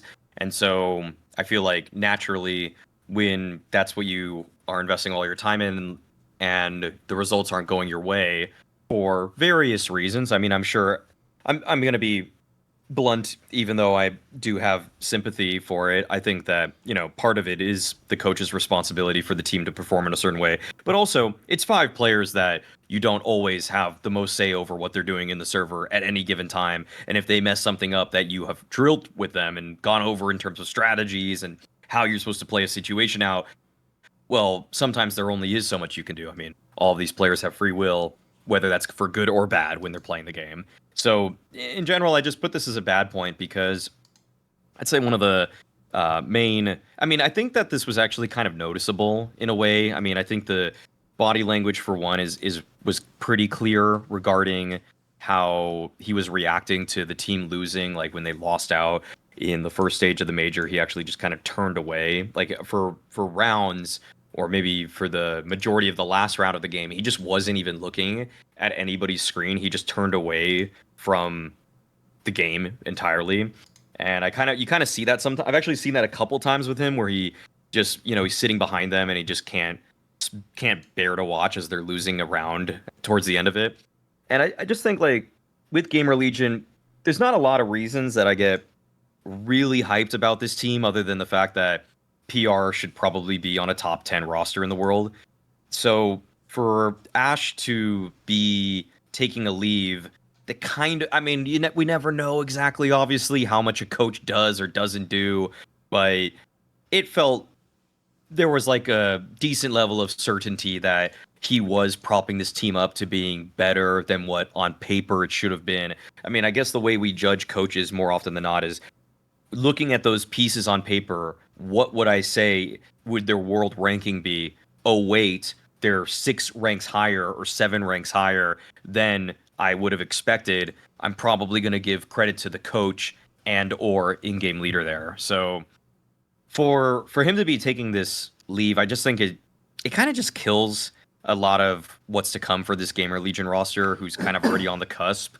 So, and it's kind of also worrying because it was sort of floated the idea that the 100 Thieves lineup is going to just grab the 3 players from GamerLegion. It's going to get PR, maybe Rez, and Tossin. And so it feels like he might just get everything ripped out from underneath him that he's built. And I feel like that, again, is just it's a bad point because, if there were ever any offers on the table of what Ash could have done, could he have joined Liquid? Could he have joined G2? Actually, Hunter mentioned in an interview that they were looking at Ash, but Saw was a higher priority, so they ended up just getting Saw because they didn't need to even worry about the hypothetical of getting Ash. But either way, if the Liquid offer was on the table and instead they got Flashy, I mean, I feel like it just would have been nicer to also see this guy play with some better players by now, because it feels the likelihood that he's going to just lose his core seems a little bit above 50% for my money. What do you think, Snappi? I mean, I definitely think G2 made the right call getting Saw. Okay, but to get to Ash, I think it is sad. It's sad to see a guy getting burned out. I think it's also like they've been kind of like very much they haven't been having the best results, honestly, and they've had the luxury of being in the VRS system and knowing how to also navigate it. But towards the end, I mean, they are also now in a situation where their results have been so bad that they are now on the way out. And if it gets to that, then it's gonna get really tough. So I guess his frustrations is also kind of. I haven't really watched the videos, but I think mentally it can also take its toll to kind of see that, okay, we're actually slipping here. I don't know if he says that in the video. It's obviously news, but I know that personally, looking at that ranking, knowing that we're 1 or 2 spots away, it's kind of mentally draining, because ultimately you just want to play the best tournaments, and you want to be in a situation where you're safe to pick and choose where you go, and you can also get the proper rest and stuff like this. But when you're on the cusp, it's not really that easy, and he probably. I'm sure he knows and are well aware if they're slipping or screwing up a game, that this will have ramifications later down the line. Again, not sure the exact reasons, but it's a tough situation, and I don't know what their roster situation is currently. But they just haven't been able to kind of get the hang of it. I think they lost in the 0-3 in the RMR last time, and this time they just went straight out of the major. So it is ultimately they failed at the 2 most important times of the season, and I think it's just tough mentally to be in. So yeah, obviously sad to see him go, because I think the results he've had also with the old GamerLegion, the one that got to the Paris final, I mean, it speaks for itself, right? He has to be a good coach. So always sad to see people at least take a break from the scene. Yeah, on this one, I was even thinking of doing this myself, but I might have put it in like the ugly category. The reason why I think this is a good topic is because it addresses a few different things here. Because my problem with this, I'll speculate at the top. I did watch the video he did, it's quite a short one, but he doesn't really give many. He just says things like he took the results too personally, and he was, and criticism online was getting to him, and also obviously just placing badly is an issue right there. But I'm going to speculate now a little bit based on knowing some things about him, and then also just the situation he's in. Right, first of all, I actually think it's bad enough, guys, that like with IGL, like I said earlier, people always want all the old ones kicked and say they're all washed and they're all shit, etc. Like if anyone doesn't remember, one of the reasons I'll never stop bragging about Alexi B is because right up until he joined NAVI and actually literally won the major, everyone told me he was like mad overrated and wasn't even good, or like, and they used to use the logic of like, where's all his trophies, like Snappi's saying, even though I used to say like, which fucking rosters are supposed to have trophies? Like, it's amazing he even got those ones with Ents. Like, it's a bloody 5-man finish team that at the time was even like a bunch of players that hadn't even been at the top except Dalu, basically. So I think it's nuts that people do that, because I do think, sadly, I'm not even trolling, I think there are fans whose logic goes, well, he used to be good when he got that GamerLegion team to the major final, but what has he done since? It's like, first of all, there's no universe where that team should ever have been in the major final. Like, it was nuts they were even in that part of the major, never mind the fucking final. Like, remember, I always remind people of this. Yes, they had, like, not very good teams they played, but in the semi-finals, they beat Heroic on fucking LAN in a massive arena. Heroic was, like, number 1 and number 2 ranked team in the world at the time. At the time, Heroic was like Mouse now. They could only lose to the absolute best teams in the world. Like, that was like a run that was insane. It shouldn't have given him name. But that can't be any expectation. Like, that was insane. And then also, we have that saying in English, like catching lightning in a bottle. If you do it once, you can't just do it twice. It's a miracle that happened one time. So in the same way as it's very unlikely you're going to reach into the bargain bin and go, oh, I've got Immer. He's actually pretty good. Fucking hell, this player. Shui and Immers aren't out there when you just grab random players. Like, they don't end up being those players. So the problem I think he's had is expectations have just been totally deluded. I always tell people, GamerLegion, the org isn't even that big, bro. Like, GamerLegion, unironically, is supposed to be like one step above like an end point or something like that, guys. They shouldn't even be in these fucking tournaments. The idea that like GamerLegion comes from the European qualifier into majors while Virtus Pro sits at home. Does no one follow sports? That's like fucking Crystal Palace being better than fucking Manchester United now. Like, it shouldn't be. That means whoever's cooking at Crystal Palace is probably insane, and whoever's at Manchester United is fucking up. Like, that's the most obvious assumption. They're not playing with the same pieces, with the same resources. So I think when you look at the resources he has, generally he's cooked. With the exception of this season, he has cooked. Like, remember, in that first season, the PR guy came from nobody. By the way, miss me all the guys going, I knew he was always good. Then he wouldn't be on GamerLegion, dickhead. There's a million other teams that he would already be on. He would be on NIP, he'd be on Fnatic. There's a million teams he could have joined that would be way bigger than GamerLegion that pay more money. So you found that guy, turned out to be really good. You did a miracle job. Like, fuck Frankenstein by Guillermo del Toro. I saw fucking Ash's Frankenstein where he took the dead corpse of Rez and he went And it actually really brought him back. Like, and he was fucking IM Auckland Gres for a little while. The problem with that is it doesn't last forever, mate. Like, he couldn't just the whole time stay like an actual... By the way, I'm not even trolling. He might have been like a top 10 rifler in the world in the first season at times. He looked mega. That wasn't ever going to hold forever. It's already a miracle you got one season like that of him at tier 2. And then you go and look. Obviously, the main bugbear in this team is they've never been able to replace the AWPer. I said this on the last episode. Miss me with that, like, shitty little social media thing where Slend was like, still having problems with the AWPer. You weren't the fucking solution, mate. Like, I don't care how bad the AWPer is now. You being bad at the AWPer wasn't helping anything either, homie. You getting 6 kills a map wasn't like the secret sauce that was holding them together. So, miss me with that. It's just a worse version of that discussion of like, what AWPer do you want me to get? Remember, GamerLegion, they're so far at the back of the queue, guys. They're going to have to take like the 25th best AWPer in the world. Like, what do you think he's going to do on LAN? Literally in games against like the best AWPers in the world. Like, he's going to get eaten up. So I think this is what I think sucks. I think part of the burnout comes from this. That Ash, unfortunately, made a critical error, and I want to get Snappi's take on this in a second, which is he actually got a point, Maui, as you've alluded to, where someone said, well, thanks to your good behaviour and the fact you've rehabilitated and become a productive member of society, you're no longer in shitter prison. You're now free to go. And in fact, we've got a work placement for you. Look, maybe it could be at Team Liquid or G2. And he went, no, it's all right, Warden. I'm doing a great job running this wing. So put me back in prison for life. That's what's burned him out, mate. Because I'll tell you the bomber. It's one thing, I was going to try and tie it to this to ask about Snappi. One thing I feel for people like Ash, Kassad had this back in the day in Renegades, a lot of IGLs have had it, is when you're not in the status of the org to get the big names, even if you get a player and they become good, they leave. And the biggest bomber is that day after they leave and you go, oh, I have to start all over again, right?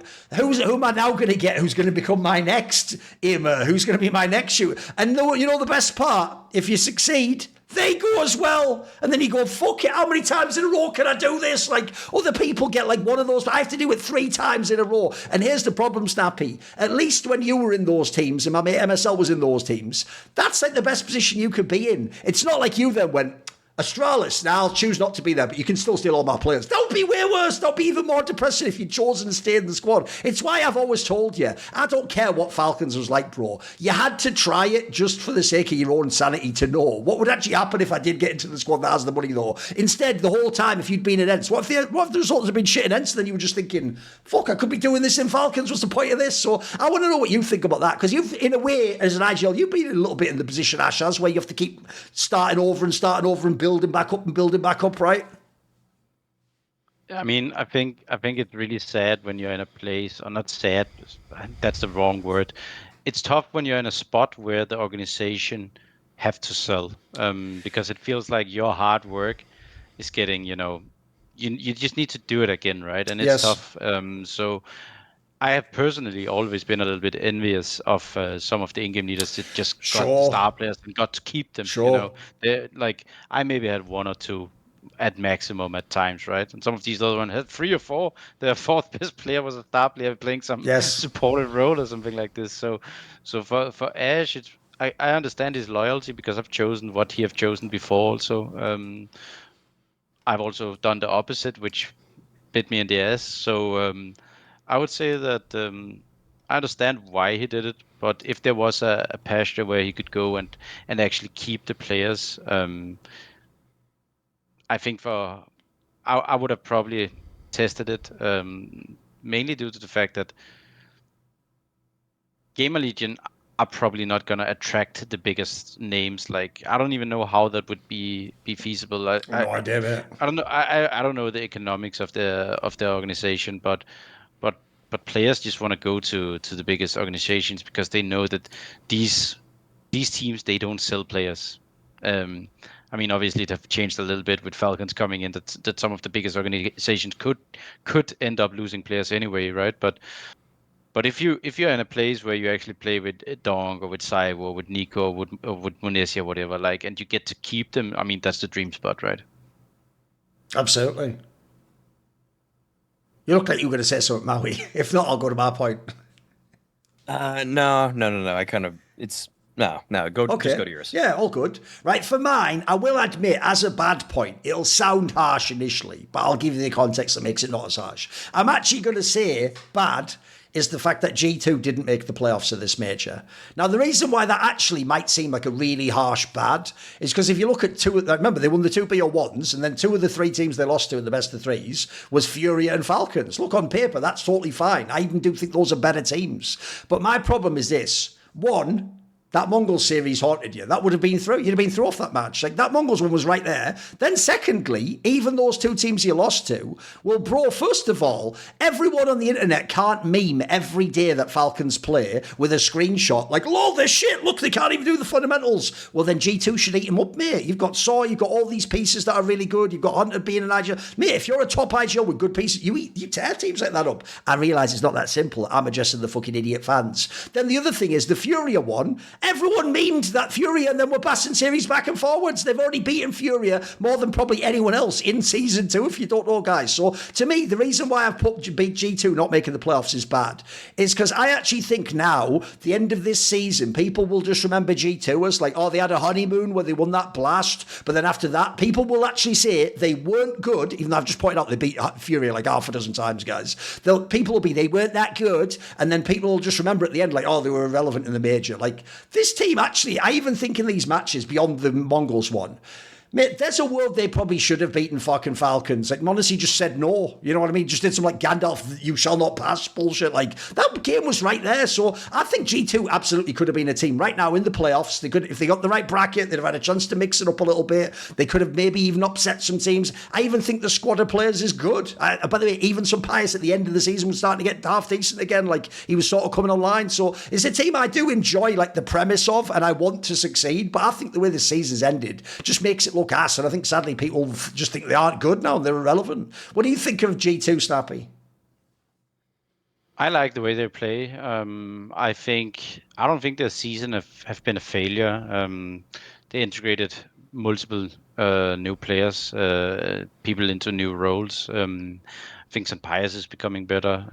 I think they have a good coach. And I think the fact that they won a tournament this season makes this season a success for them.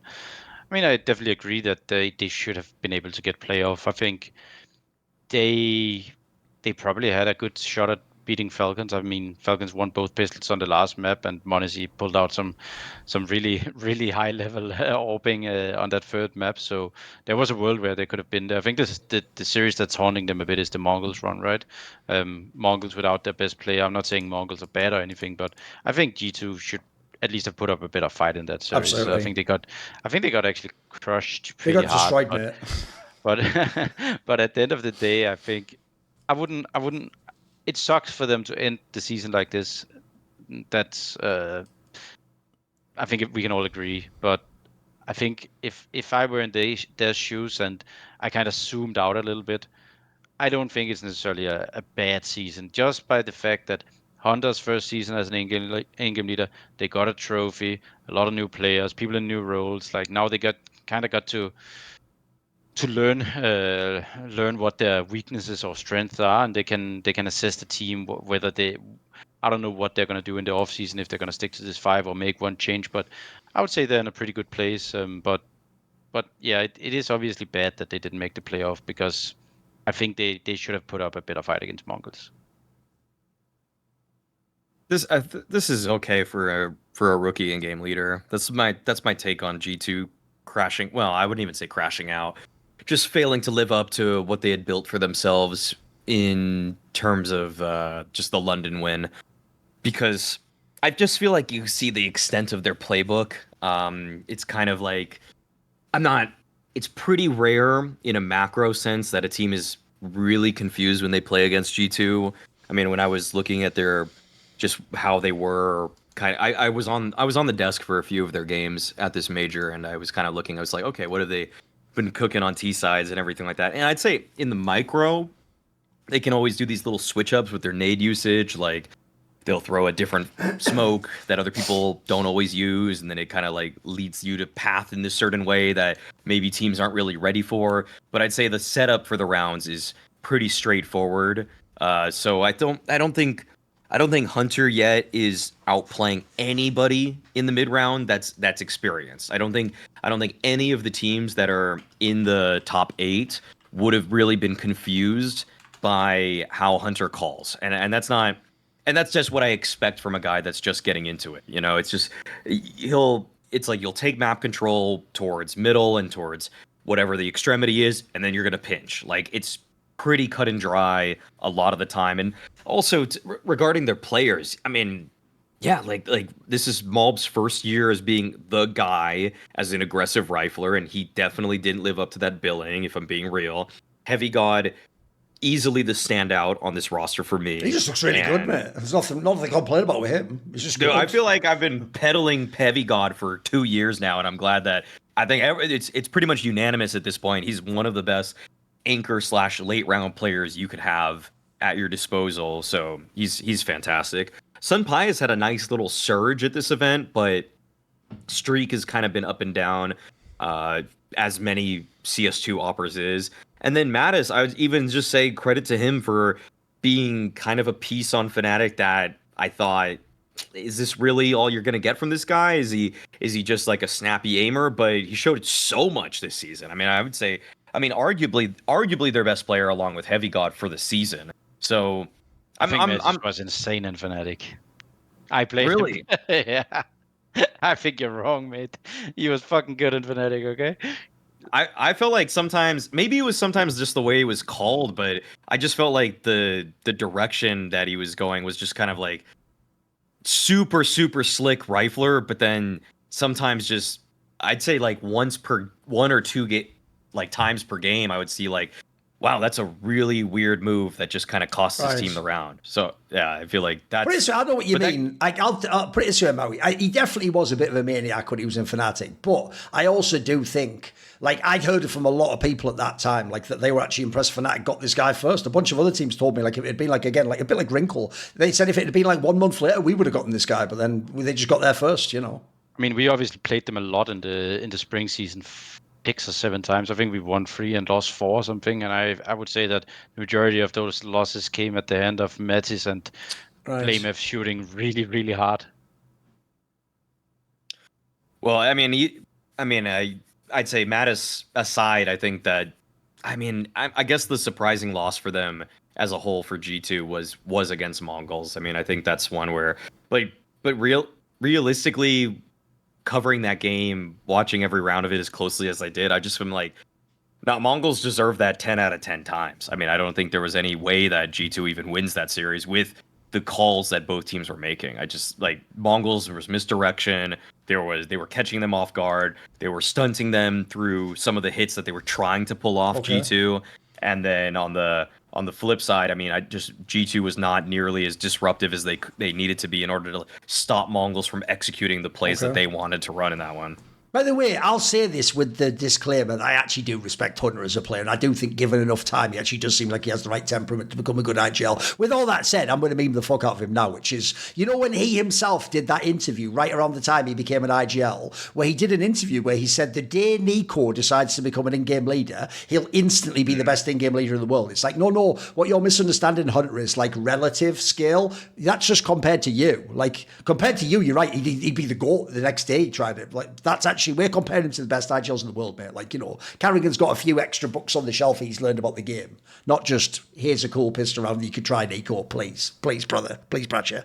Anyway, whatever. Now we will go to the ad.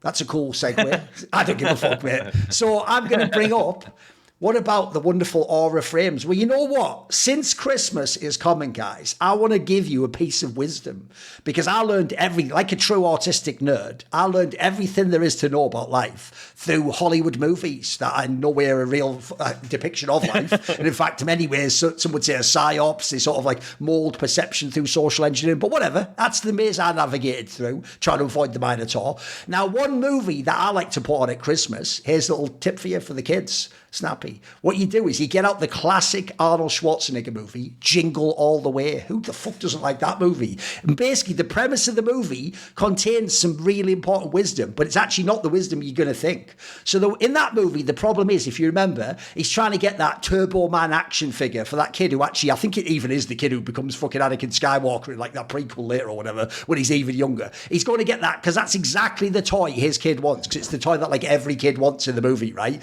And the major mistake you're going to think that you learn is the obvious one I'm going to tell you here, which is he waits till the last day. He tries to go on like the last day of shopping to get this thing on like Christmas Eve or whatever, which obviously is the dumbest thing ever. You don't wait till the last day. You do it now, way earlier in December. But there's also a second piece of advice I would give you from that movie, which is the other mistake he made was already he only had one target. He had to get exactly what that kid wanted, exactly what they'd said they wanted, and that's half the problem, because then even if he'd have gone early, if there hadn't have been that toy, he'd have been in trouble. So here's the wisdom for you. One, don't wait until December the 24th to get the gift. But more importantly, if you want to be really OP, don't even get people the thing that they say they want. Get them the gift they don't know they want, but would really enjoy if they had. See what I did there? So I'm going to tell you right now, if anyone out there is getting like a gift for their girlfriend, for their mom, for their grandma, for their auntie, you're going to fuck it up. Like you're not going to know like what are the sizes of rings and like, oh, what perfume. It all just smells like fucking aftershave to me. I have no palate for it all. So I'll tell you what, the Aura frame is a banger gift. And here's why. Because it's super easy to set up. You can literally set it up within minutes. Basically, it just needs a Wi-Fi connection. You also, by the way, if you can go to their house, you can set it all up and put all the stuff on there and just go, right, Grandma, just leave that on the counter there on the mantelpiece and it'll keep cycling the photos. But also in the modern day, they've even now done a thing where you can preload it with the photos. You can actually tell them what stuff you want to be on the frame so that when they send it to your loved one, they take it out, they can just immediately set it up and it's already working. It's also, it doesn't have extra fees for the cloud and service and all that jazz. It just has basically unlimited storage. It can do little videos too. You can do like a little 30-second blast of a video if you want like a cool thing like their grandkids, or you want a day out. Because I always tell people the reason this gift is mega is because no one thinks of like a photo frame as like old technology, but it's actually outdated. It's just you put in a physical picture you have to give to someone and they can put one photo. The reason this is mega, it does for basically for the photo frame what the Kindle and e-readers did for books.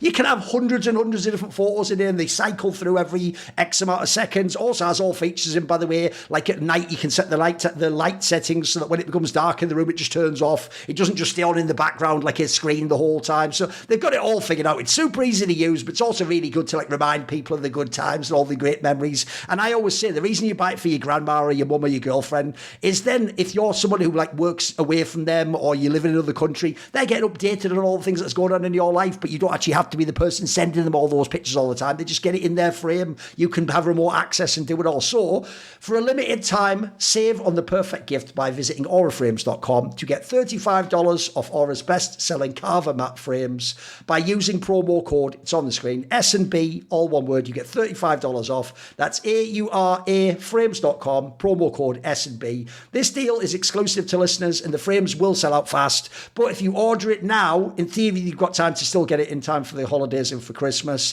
And obviously mention us at the checkout. This, in theory, does apply to USA, UK, and Canada. It's like Anglosphere countries. But try it in whatever your country you're in the code and see if it applies like a discount for you. There's certain other deals that sometimes are running. Okay. We will now go to the last section of the show, which is obviously the ugly section. So, what is ugly at the moment, Snappy? I think the major invites are ugly. And I think there's a very good side to it, and then there's a very bad side to it. I think the good side is like you see the playoff now. All the best teams are going to be in stage 3, and they deservedly get straight into the major. Yeah. They play. And we get a banger playoff for the major. However, I don't see it as a positive that you invite anyone outside of probably top 8, top 10 in the world straight into the major. I think we made the major by being high enough on the rank. I think we should fight it out because I think one of the big issues you have is that ultimately January 1st, pretty much the major invites for the next cycle is going to be decided. And it's going to be decided by whoever is highest on the ranking, so that they have enough tournaments, which is high value enough, because that's how the VIs works. The higher the prize pool, the more points you get. So you need enough high value tournaments in order to gather enough points, unless you're pretty much fighting for the last 2 spots.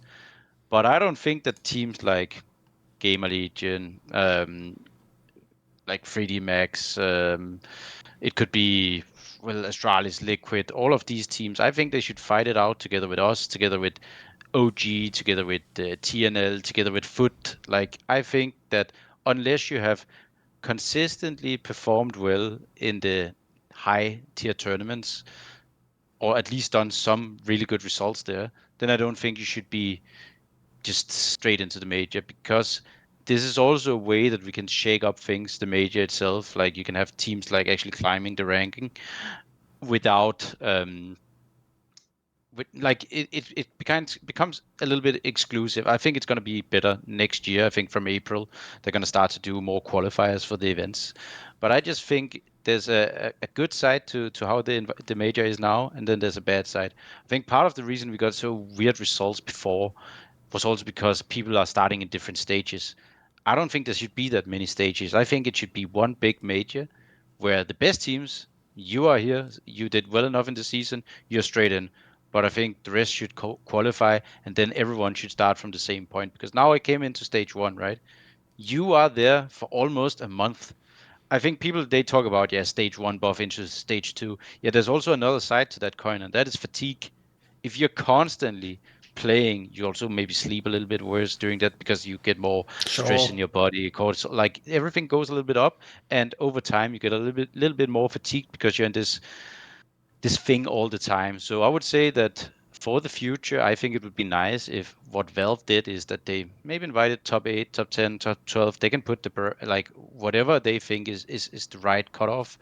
I'm fine with that, but I think there should be, like, I think also the RMR kind of was exciting, and they can make their like stage 1 the RMR. Whoever gathered enough points to deserve to be in that stage 1, they have the chance of qualifying straight into the major, and then you maybe have a week off, and then you start the tournament, so that these stage 1 teams can come in and be on the same, like, starting point as everyone. And I think we get a more fair major, and I think we're also gonna be about a lot more like, I think the teams that, there's always going to be an upset or two. I think those 1 or 2 upsets that actually get into the playoff, we're going to appreciate that a lot, because they actually deserve it, right?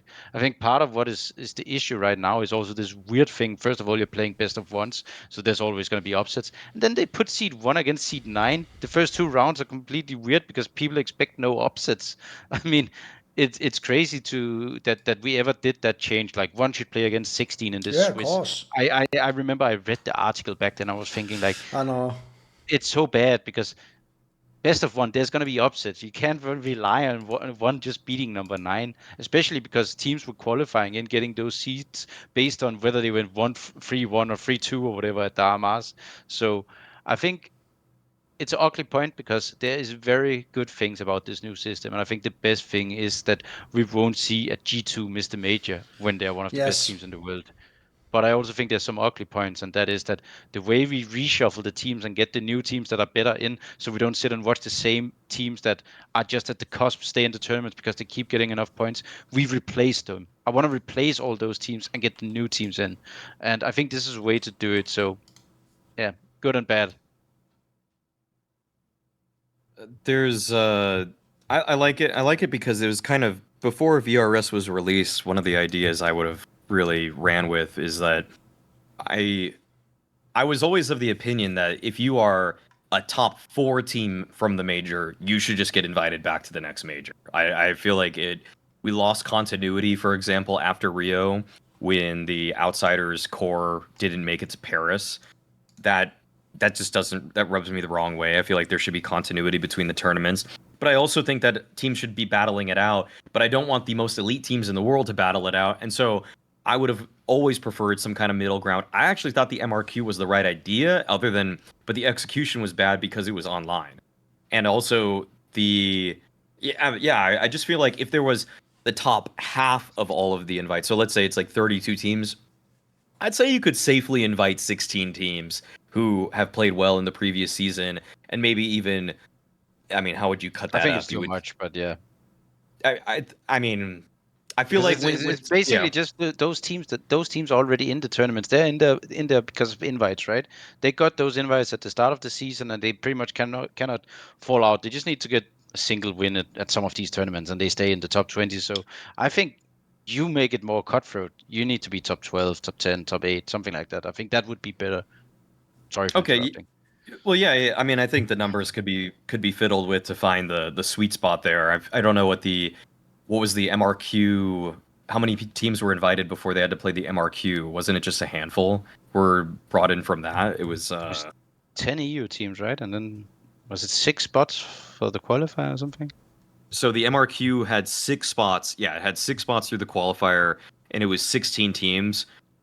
Personally, I found that kind of got the teams that we were sort of interested in, but I would just wish it was on LAN.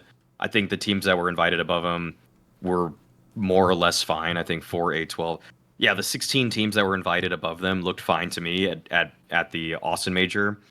But beyond that, I think that the whole like changing it all to a single stage is a really interesting prospect. I don't think we would really have to go on about the stage 1 buff and its implications if there were opening BO3s in stage 2 and further. I think that's where teams get caught off guard the most, where, you know, a Red Hot Legacy gets in and wins against Vitality in the opening BO1 because they're just used to the setting. They get a couple, maybe like a pistol round or opening gun round, and then that's kind of all it needs to be in a BO1 format where the finest of margins are what decide who wins and who loses. And that's why I just think BO1s in this whole circuit are they just need to be gone. Like, that's to me one of the biggest issues actually at hand. But yeah, no, I mean, looking back at it, actually, when you talked about even the amount of invited teams and everything like that, I was looking it up while you were talking. And if you go back to, I think it was July, and you look at the VRS European side of things, 14 of the top 21 teams are the same teams that were there then. So there's been some shuffling regarding, you know, that final 7 teams, but it's still not even that many. I mean, yeah, like, I mean, I think you're the one experiencing this, that watching a team that's like, I don't know, a team that doesn't really deserve it, that got into this one, but like, you know, a team that just kind of went to these invited tournaments over and over and over again, but they get one win, then they lose out. It just feels like, are you guys really actually, like, their win rate is still 38% for the season, and then they somehow manage to just get into the major. It's like, are we being serious right now? Like, there's definitely teams that could punch up that aren't even getting a chance because they just didn't get all the invites. And I really dislike that all the invites happen. What is it, Snappi? Like, they all don't, like, 3 tournaments to open the seasons happen at the same time. Yeah, I mean, it was way more egregious last season. I think it was pretty much this. Like, I mean, I think out of all the teams that got invited, like, there was only pretty much 2 that ended up missing the major, and it was Heroic and it was VP.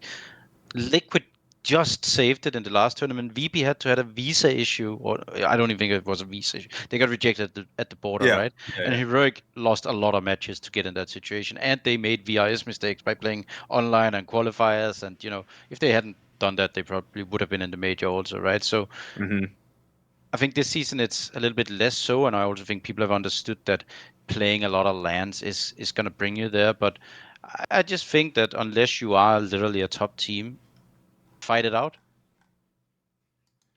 Right, what I would say is, first of all, I do think there have been some very good things about VRS. Like, as I say, I think it took people seeing all 3 stages of the major to realise what my point was, which was VRS actually did a way better job than any ranking in CS has ever done of actually making the different tiers of teams. It's why every time you would load up your pick'em for the stage, you'd be like, mate, the parity's really good on this stage. The 3-0 teams are obvious, and even the 0-3 ones, it's like there's not like one that it has to be. Like, that one, that's how you know there was parity. So to me, that's good. And also, as Snappi points out, it's impossible. It doesn't matter how bad FaZe or Vitality do. They can't start in stage 2 and just bomb and go 0-3 because they get to start in stage 3. That part, I think, is a success. I think it benefits nobody except the underdog team to have a massive team like that go out. Like I always give the analogy, if anyone follows sports like tennis, etc., the reason why you have very sturdy ranking systems in 1v1 sports is if you really had to, for every Grand Slam, all start in like an open qualifier, bro, some of the best players in the world every now and then would just fuck up and not be in the Grand Slam, and it would be worse for everyone. There wouldn't be that player to beat in the tournament. The viewership would be less. Everything would just go downhill. Instead, there's a reason why the top X amount, I think it's the top like 60 something or what, they always just start in the tournament, and then the others qualify for the last couple of spots or get the wild card. So basically, in general, I think VRS is better. Also, a point I will say that goes against, because I'm also in favour of just get rid of stage one. Like, I already think you've sort of devalued the major by being like, I made it to the major. Meanwhile, back in CSGO, majors used to be like 16 teams at one point in time. Like, it was really hard to make a major. That was more of an accomplishment. Now, stage one, like, the joke really is that feels like a fucking CCT LAN. It doesn't. You look at the teams. There's barely anyone there would have a chance to win a real tournament. So the problem is though, the counter to that people are going to say is like, yeah, but the good thing about the stages is everyone gets the sticker money. Like at least you get some money there. That's true. That does help fund smaller organisations. Like funny enough, someone like a GamerLegion, the one positive thing is they got some sticker money. There you go. That'll help at least a little bit. That's better than missing the major entirely. But my issue is, if I look at it, I sort of agree with Snappi. I've always been of the opinion that the teams I want to protect, notice it's the top teams. I don't really give that much of a fuck if you're like the 19th best team and then it goes badly for you at the RMR. I'm not going to lose any sleep over that. My problem is if one of the best teams just had one bad day and they fuck up the whole thing. So I agree with him. I could negotiate. I think something between 10 and 12 is a good number. I think once you get past that, most of those teams aren't essential to have at the major and the tournaments. I mean, they've had the whole season with these invites to prove that they're better. So, I mean, I'm even thinking of some of the teams that hovered around there. Like, there was moments when Payne looked dodgy as fuck this last season. Maybe they wouldn't have made it if they hadn't been able to get straight in. Maybe even someone like a FaZe could have dropped if they had the odd bad result and they would have been kicked out. So I don't think that's terrible if they have to go to the RMR and prove it, because here's why, right? If the circuit was perfect and this was like something like Formula One where every race is equal, then I think you could just invite the top 24, the top 36. But here's why I don't think you can, Snappi, because at the end, and I'm sorry, I'm going to use the team that's going to hurt everyone's feelings. I'm going to use Paravision. Right, you don't get to count what Paravision did at the major because they can't justify qualifying to the major based on what they then did afterwards. They didn't beat anyone good before the major. They did fucking nothing. All they did was perfectly game the VRS system. So I'm sorry, there are teams who didn't make the major that I could go and show you, even in LAN matches, have real wins over like top X teams and like could maybe have done something. Sure, Paravision ended up doing much better than I expected. But for me, that team should have had to actually play something like a qualifier. Here's why. Because the last few spots also are a very unoptimal system in my opinion. And here's why. Because the last spots for the major were based on weird things like you're at Draculan in Romania, I'm at a tournament in Fragadelphia in America, someone else is at this tournament called Birchland. Like, what? We're not even playing the same tournament. We're all playing other teams that aren't top teams and aren't top ranked teams. And at that point in time, like, why does me coming fourth at the Birchland, but you only made 5th to 8th, but then you beat the maths just gets really crazy on that for me. Like, we're not playing the same game. Whereas in this analogy that Snappy's talking about, if we took the top 12 and then after that we had, for example, a really big RMR land with a really sturdy format, the idea would be whoever got in the major then had to beat each other. That way OG can't turn around and go, hey, Paravision, I actually could have done better.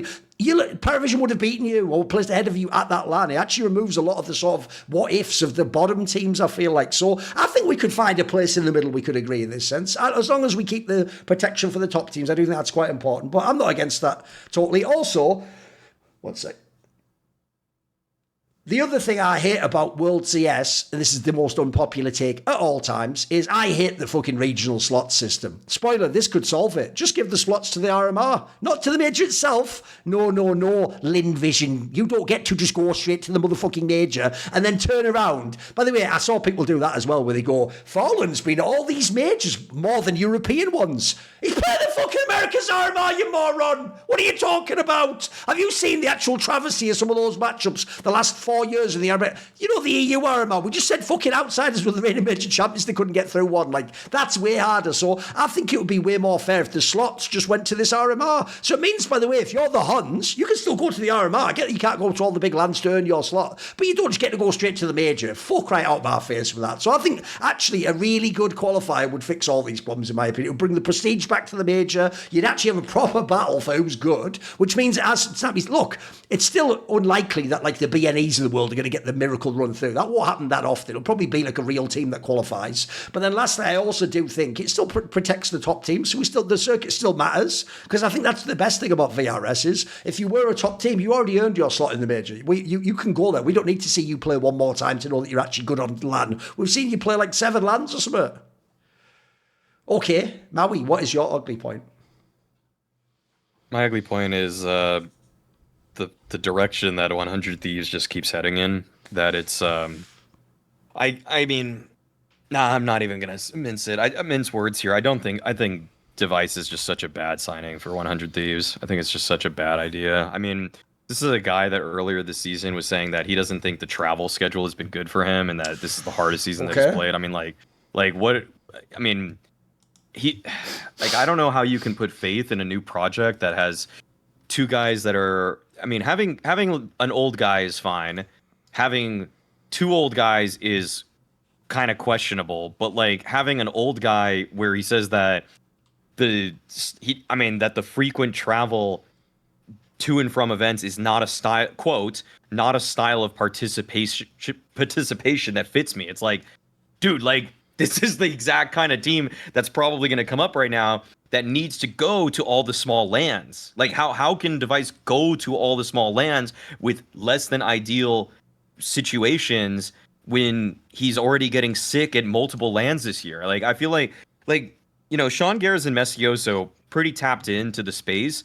I feel like Messioso should have probably said, hey, this is a concern that we're getting a guy who has had to he has been taken out of multiple matches in the last year because he's sick. I feel like and we're gonna try to put him into the meat grinder that is flying to Birch Cups, Land to Lands or whatever, Draculands. Yeah. Like he's gonna go to all of these crazy sort of events where you are not taken care of to the utmost. Like it is up to you to take care of yourself and to basically just tough it out. Like I just think that this is almost regardless of how Device is as a player, which if I get to as well is fine. Like I'm not gonna sit here and say Device is bad. He's not bad, but he's definitely not a young up and comer hungry to just build something new. From my perspective, this to me feels like 100 Thieves are just getting fleeced. They're getting fleeced by a guy that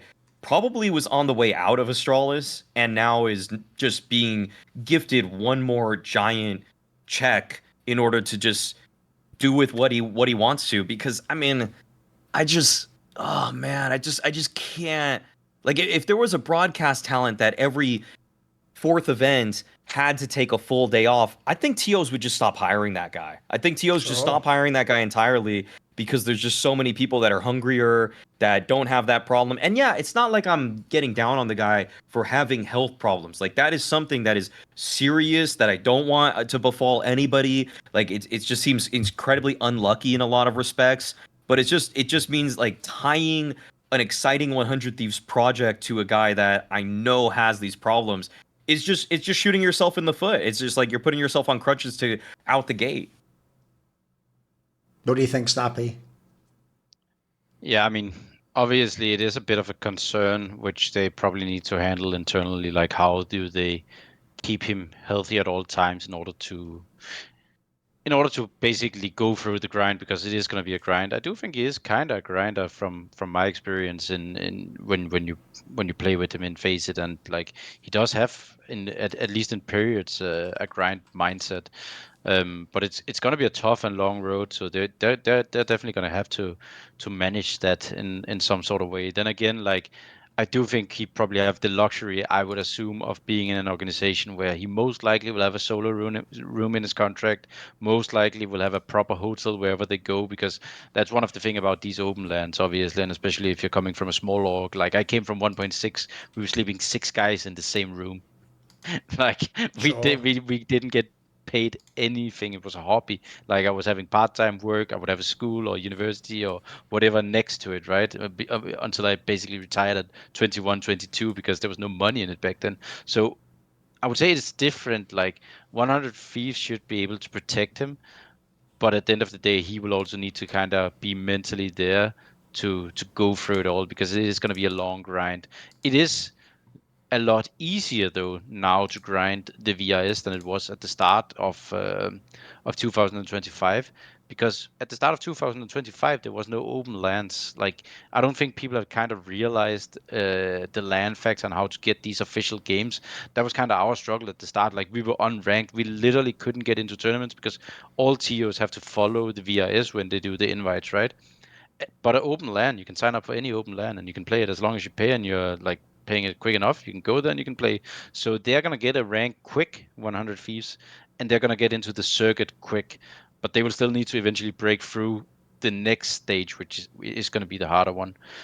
But I do think I saw a lot of people like say a lot of bad stuff about like the combo of like a new in-game leader and a new coach. But I have a little bit of a different take on that, and that is that I think Rain probably with Glaive on his side has the capabilities to turn into a good in-game leader. He's a very like I think people are using this aura thing. I always feel like it's so weird when people are using this aura left, right, and center. But if there's one player that is like other players admire him and they want to play with him, it's Rain. And I think just having that will create natural leadership. And then I think for Glaive, and this is a hot take, I think old school in-game leaders still playing to this day are probably better than 90% of current coaches, because we have been coaching before coaches was there.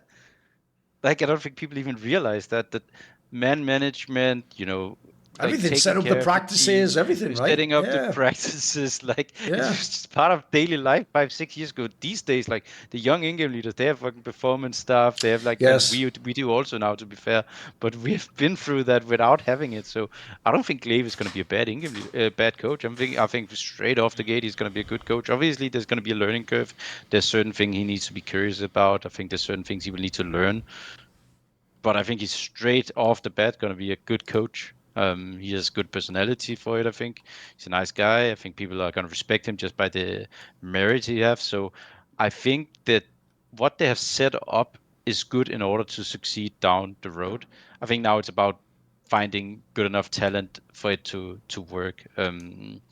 But I can definitely see the point with Device and like maybe going in and out of the roster potentially being an issue, because I think it were in Astralis, right? So that's definitely something they need to take care of. But I actually think that the way that they have constructed that in-game leader coach duo, I think that's pretty neat, to be honest. Yeah, I actually see why Maui picked this as the ugly point, though, because I actually do think I agree. I think you actually have to address the whole injury thing, because that is clearly, here's the big problem, right?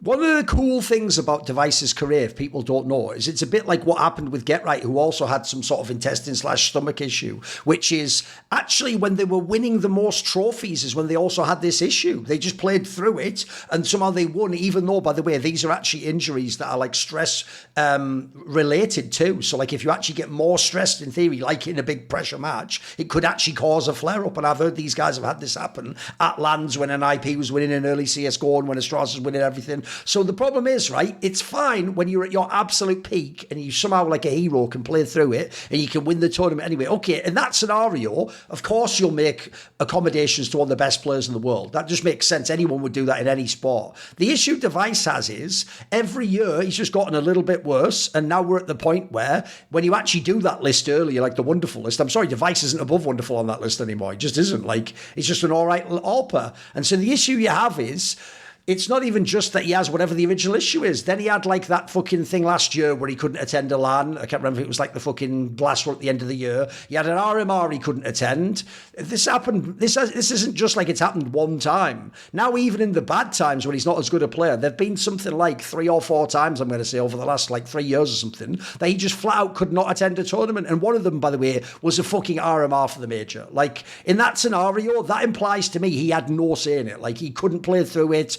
Because in that situation, remember, for the major, you could cost your org millions of dollars if they don't get the stickers, mate. That's one that, I'm sorry, I know it doesn't sound like it's the major final. In a way, it is when you have never been in the major for fucking years. Like, for the org, that's everything. The whole project that potentially is fucked for the year or the season if you don't get that slot. So, to me, that implies it's not something he has control over. He can't just say, I'll tough it out or whatever. This is where, like, he just had to not attend the event or he couldn't fly or something like that. Well, the problem is, when you get worse as a player, eventually the scales get so that, like, at the beginning, it's like, you're so good like this.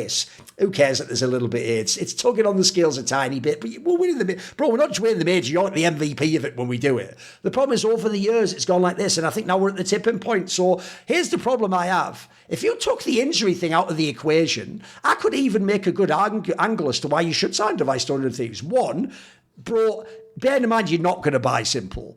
You're not going to get a bigger name than Device joining your team now, a brand new project with no other players known. Remember, at the moment, Glaive isn't even a player, it's just Rain. There's just Rain, brand new rookie IGL at like 8 billion years old in the game. Like, that's not the most attractive place. There's no superstar player. There's no Modesty would come and join that team if they were available. There's no up-and-coming superstar join. So in this scenario, I wouldn't hate it if you said, right, just take the nameplate off, look at what Device can do in the game. He's still a capable AWPer. He's definitely serviceable. Who knows? Working with Glaive could resurrect his career. Obviously, they had a fantastic connection in the past in their careers.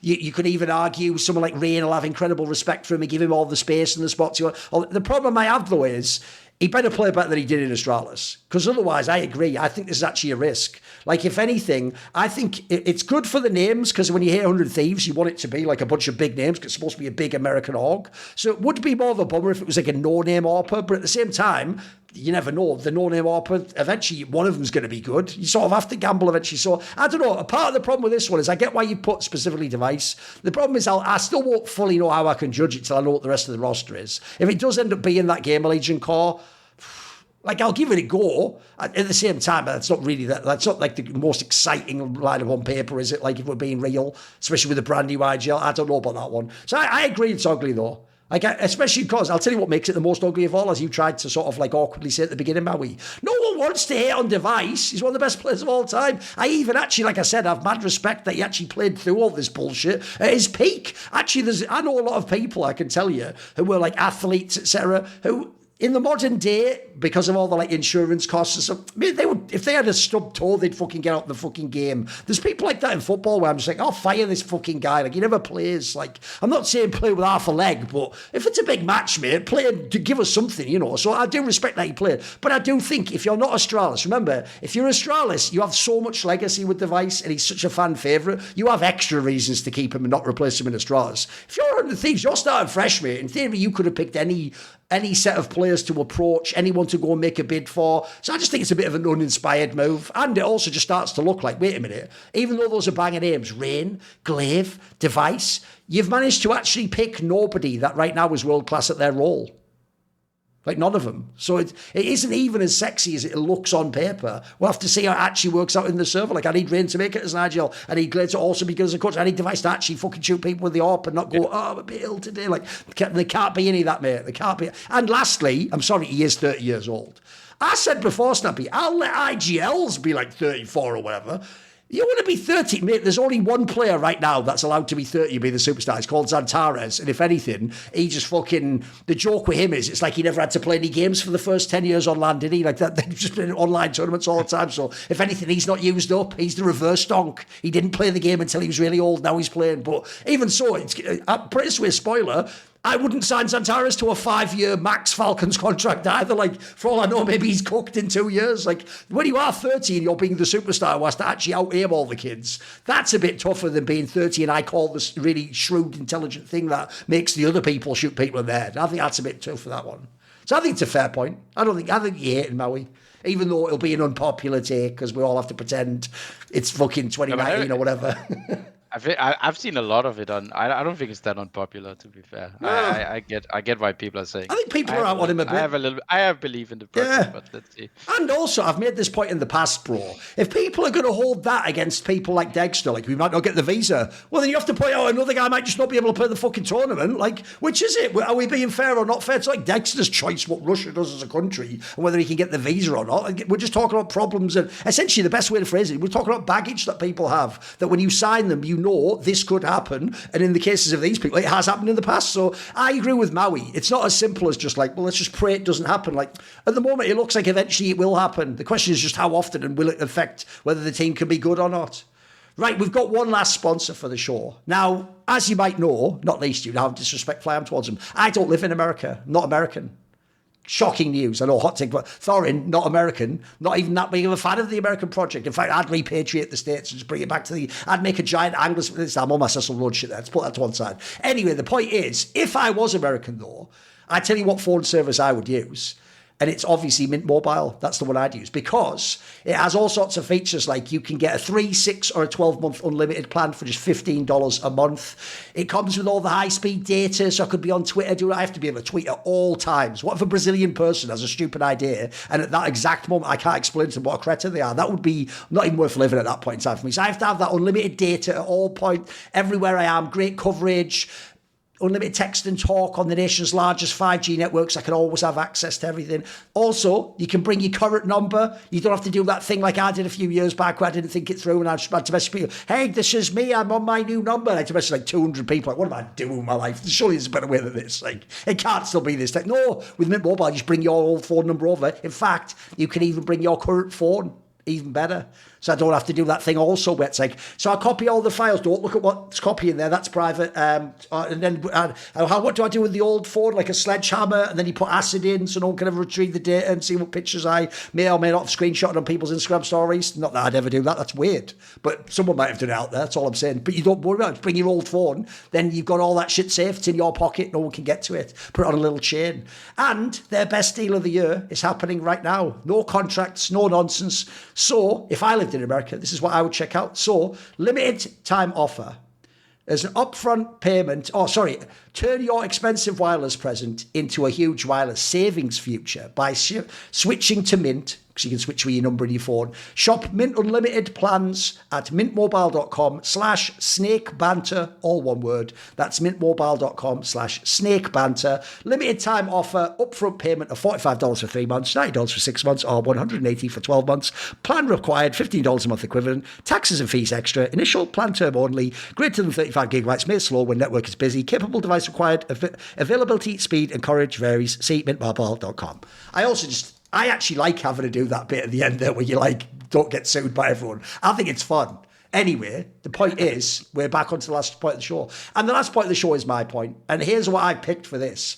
I don't know if you guys saw this, so I'll actually really quickly I'll cut this for a second. I'm just going to really quickly put it in the chat here if you didn't see this, because it's what I'm going to address here so you can see it. So, after the Paravision run at the Major, this is what an example I'm going to call out right now of what I think is an incredibly cynical fucking leak from an organisation. The fucking guy who was the owner of Virtus Pro, the team that formerly won the Major when they were outsiders, although technically with Virtus Pro, but whatever, we won't get into a dispute with ESL over it on this moment. So they won the Major 3 years ago. In the meantime, if you remember, CS2 started and they had Jim, but they had kind of questionable results. Then they kicked Jim out and they got Electronic. Well, they actually brought him in initially, but then eventually they kicked him and Electronic was the agile. They got even worse results, but even so, they were never getting results basically in CS2, right? Because Paravision have had this little sort of resurgence at this Major, and obviously VP isn't there, people are all on that thing of like, stupid VP kicking Jim, like that can't have been the right move, because their logic is worse now with Electronic, and Electronic isn't even there anymore now, is he? So at this point in time, everyone thinks it just fucking sucks, right? So what happened is the owner came out, and this statement actually blows my motherfucking mind. I've put it in ugly because, look, on the one hand, I do think, I've told Snappi this before, I do think eventually you can say things from behind the scenes if you think you're unfairly done by it with someone else's fault. Well, I do think eventually, but my problem with that is, mate, this guy's the owner. And if you listen to this phrasing, unless this is mistranslated, this is fucking wild. So I will quote, he says, I would have never kicked Jim myself. Both the manager and the CEO were against it. But the 4 remaining players and the coach wanted him kicked. And then he goes on to say, there hasn't been a single roster move in Virtus Pro initiated by management. Both Electronics transfer and James removal were requests from the players and the coach, and we simply followed. Now, the reason why I think that's really ugly is because, one, bro, the reason why I would tell Snappi, like, mate, eventually just tell everyone all the shit that happened in Falcons so people know it wasn't you, is because he has to try and keep his career going.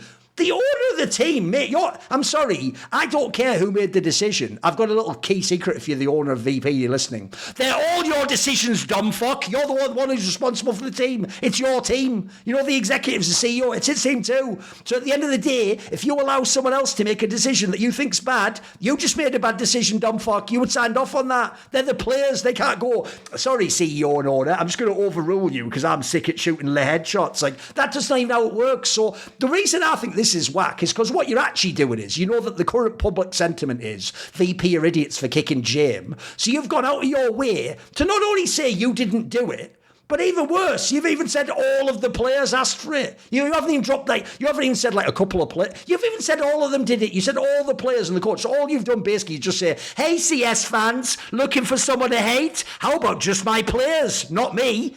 And also, like I just suggested there, what the fuck are you? Are the owner? That is the CEO. You literally make these decisions. Whether in letting the players do it, you have just delegated the power to them. In any other org, by the way, I know Americans can fuck up their PR. You would never see an NA fucking owner like Jack from Cloud9 come out and go, wasn't me, I just let the players do everything. They're all idiots, aren't they? No, you sound like an idiot in that scenario. Like, it is your job to decide when something isn't a good move. If your players, I want ice cream and James, you don't go, well, fuck me, get up Mr. Whippy then, better get him out here, get on the phone to Walls, we need as many magnums as you can. You go shut the fuck up, I'm the owner, I decide what happens here. You see that massive salary I'm paying you? Maybe not as massive in VP. That's so you just shoot headshots and I decide all the rest. I decide what tournaments we play at, who we kick, who's the leader, who fucking is in charge, who gets kicked at what time, what buyouts we do. What are we talking about here? Like, I think this is so weird because to me it's just trying to get all the Gen Z kids to think it's not VP's fault. But I actually think, I'm being serious, I think this looks worse on VP than the notion they might have kicked Jim. This makes the whole org look completely incompetent. Like essentially they're just letting the little kids do whatever they want. And then they're just like, you're not going to believe this. It's supposed to be his bedtime. He's just ordered another pizza. It's like, fucking grow up and do something about it then. You're supposed to be the adults in the room. So I want to know where other people are on this. Snappy, where you at on this? You don't have to go as hard as me, obviously. What do you think about this story, though? I mean, if it's true, I think it's really bad timing to throw it out there because obviously VP are going to have to grind their way back and it's kind of maybe removing responsibility from yourself. However, the fact that an in-game leader or coach is deciding, I don't think that's necessarily unusual. I think there needs to just be a chain of command to a certain degree. I think obviously the player should be heard. The in-game leader is going to be heard, but the in-game leader needs to be able to be kicked. Like, I need to be able to be kicked by Saw, by Sonic, by Exist, whoever is my coach. The coach needs to be able to be kicked by the sports director. And the sports director needs to be able to be fired by the CEO. Yes. And then the CEO is the CEO. Like, he needs to be a good CEO, run a good business, and make sure you hire the right people to do the right decisions. But I think part of why we were successful in Ends was that all the power was given to me and Saw. So, but at the end of the day, if I needed to be removed, it was Source decision also, right?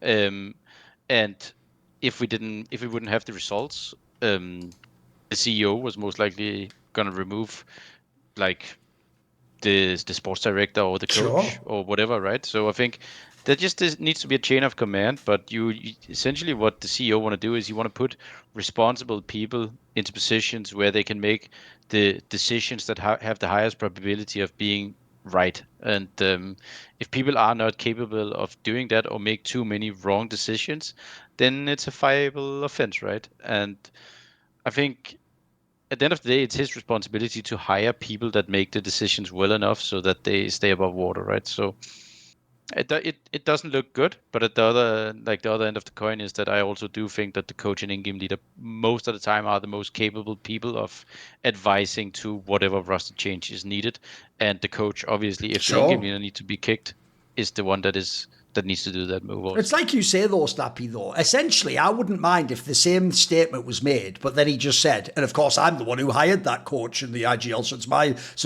ultimately my decision. You have to still take responsibility. Like you're saying, the responsibility is who you hired to then make the decision. That's still the same concept. Yep. No, but that's being a good CEO. Yeah, being a good CEO absolutely. is not making all the decisions. It's making the decision about who you hire so they can make the right decisions for you. Yes. I mean, you can't be everywhere. He also said that making it to the major isn't an achievement. That is banter. I'll give him that. That is funny. Yeah. Well, at least we're aligned on one thing, mate. We're on that one. Yeah, I don't know. I think airing dirty laundry like that is something that's weirdly becoming a slight trend with CEOs of these kinds of esports orgs. I mean, I feel like you can just. There was this phrase that we had in college that everybody and okay, whatever, people will get mad. I don't give a fuck. Whatever. Okay, it's like, okay, so I mean, we're at an Ivy League school, and so there's an assumption that everybody around you is smart. Okay. But everybody is smart until proven otherwise. Okay. And so sometimes kids in class would then raise their hands eventually, and they'd ask a really stupid question, and you'd be like, okay, that guy's an idiot. But admittedly, there weren't that many of those very often.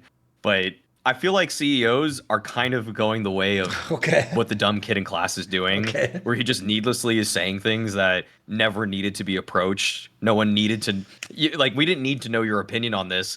But now I have less respect for you than I didn't even have before. It's just like, why are you admitting that nobody's making the decisions other than your players and coach? Why are you admitting all of these aspects? I just feel like it's, I don't know, just consistently just being let down by. I think the other funny example was obviously the G2 one. The one where he said, the one where he actually, I know what you mean, Mary. Basically, it's like that meme people say of, you wouldn't be able to get me to admit that under, torture in Guantanamo Bay. These guys just press send on the tweet. Another one you're on about, it's the one in the interview with the G2 CEO. As he knows Nico's leaving G2, just goes, we could have kept him if we wanted. It's like, why would you say that out loud? Bro, if I'm a G2 fan, I heard that, I'd smash the room up, you know what I mean? That's exactly. It's just like, it's like a tennis unforced error. Why are you doing that, bro? Just say nothing. Just take that piece of info to your grave with you idiot. You don't get anything for saying it. It's just a dumb statement, innit? I know. It's like, what do we gain from that? It's nothing.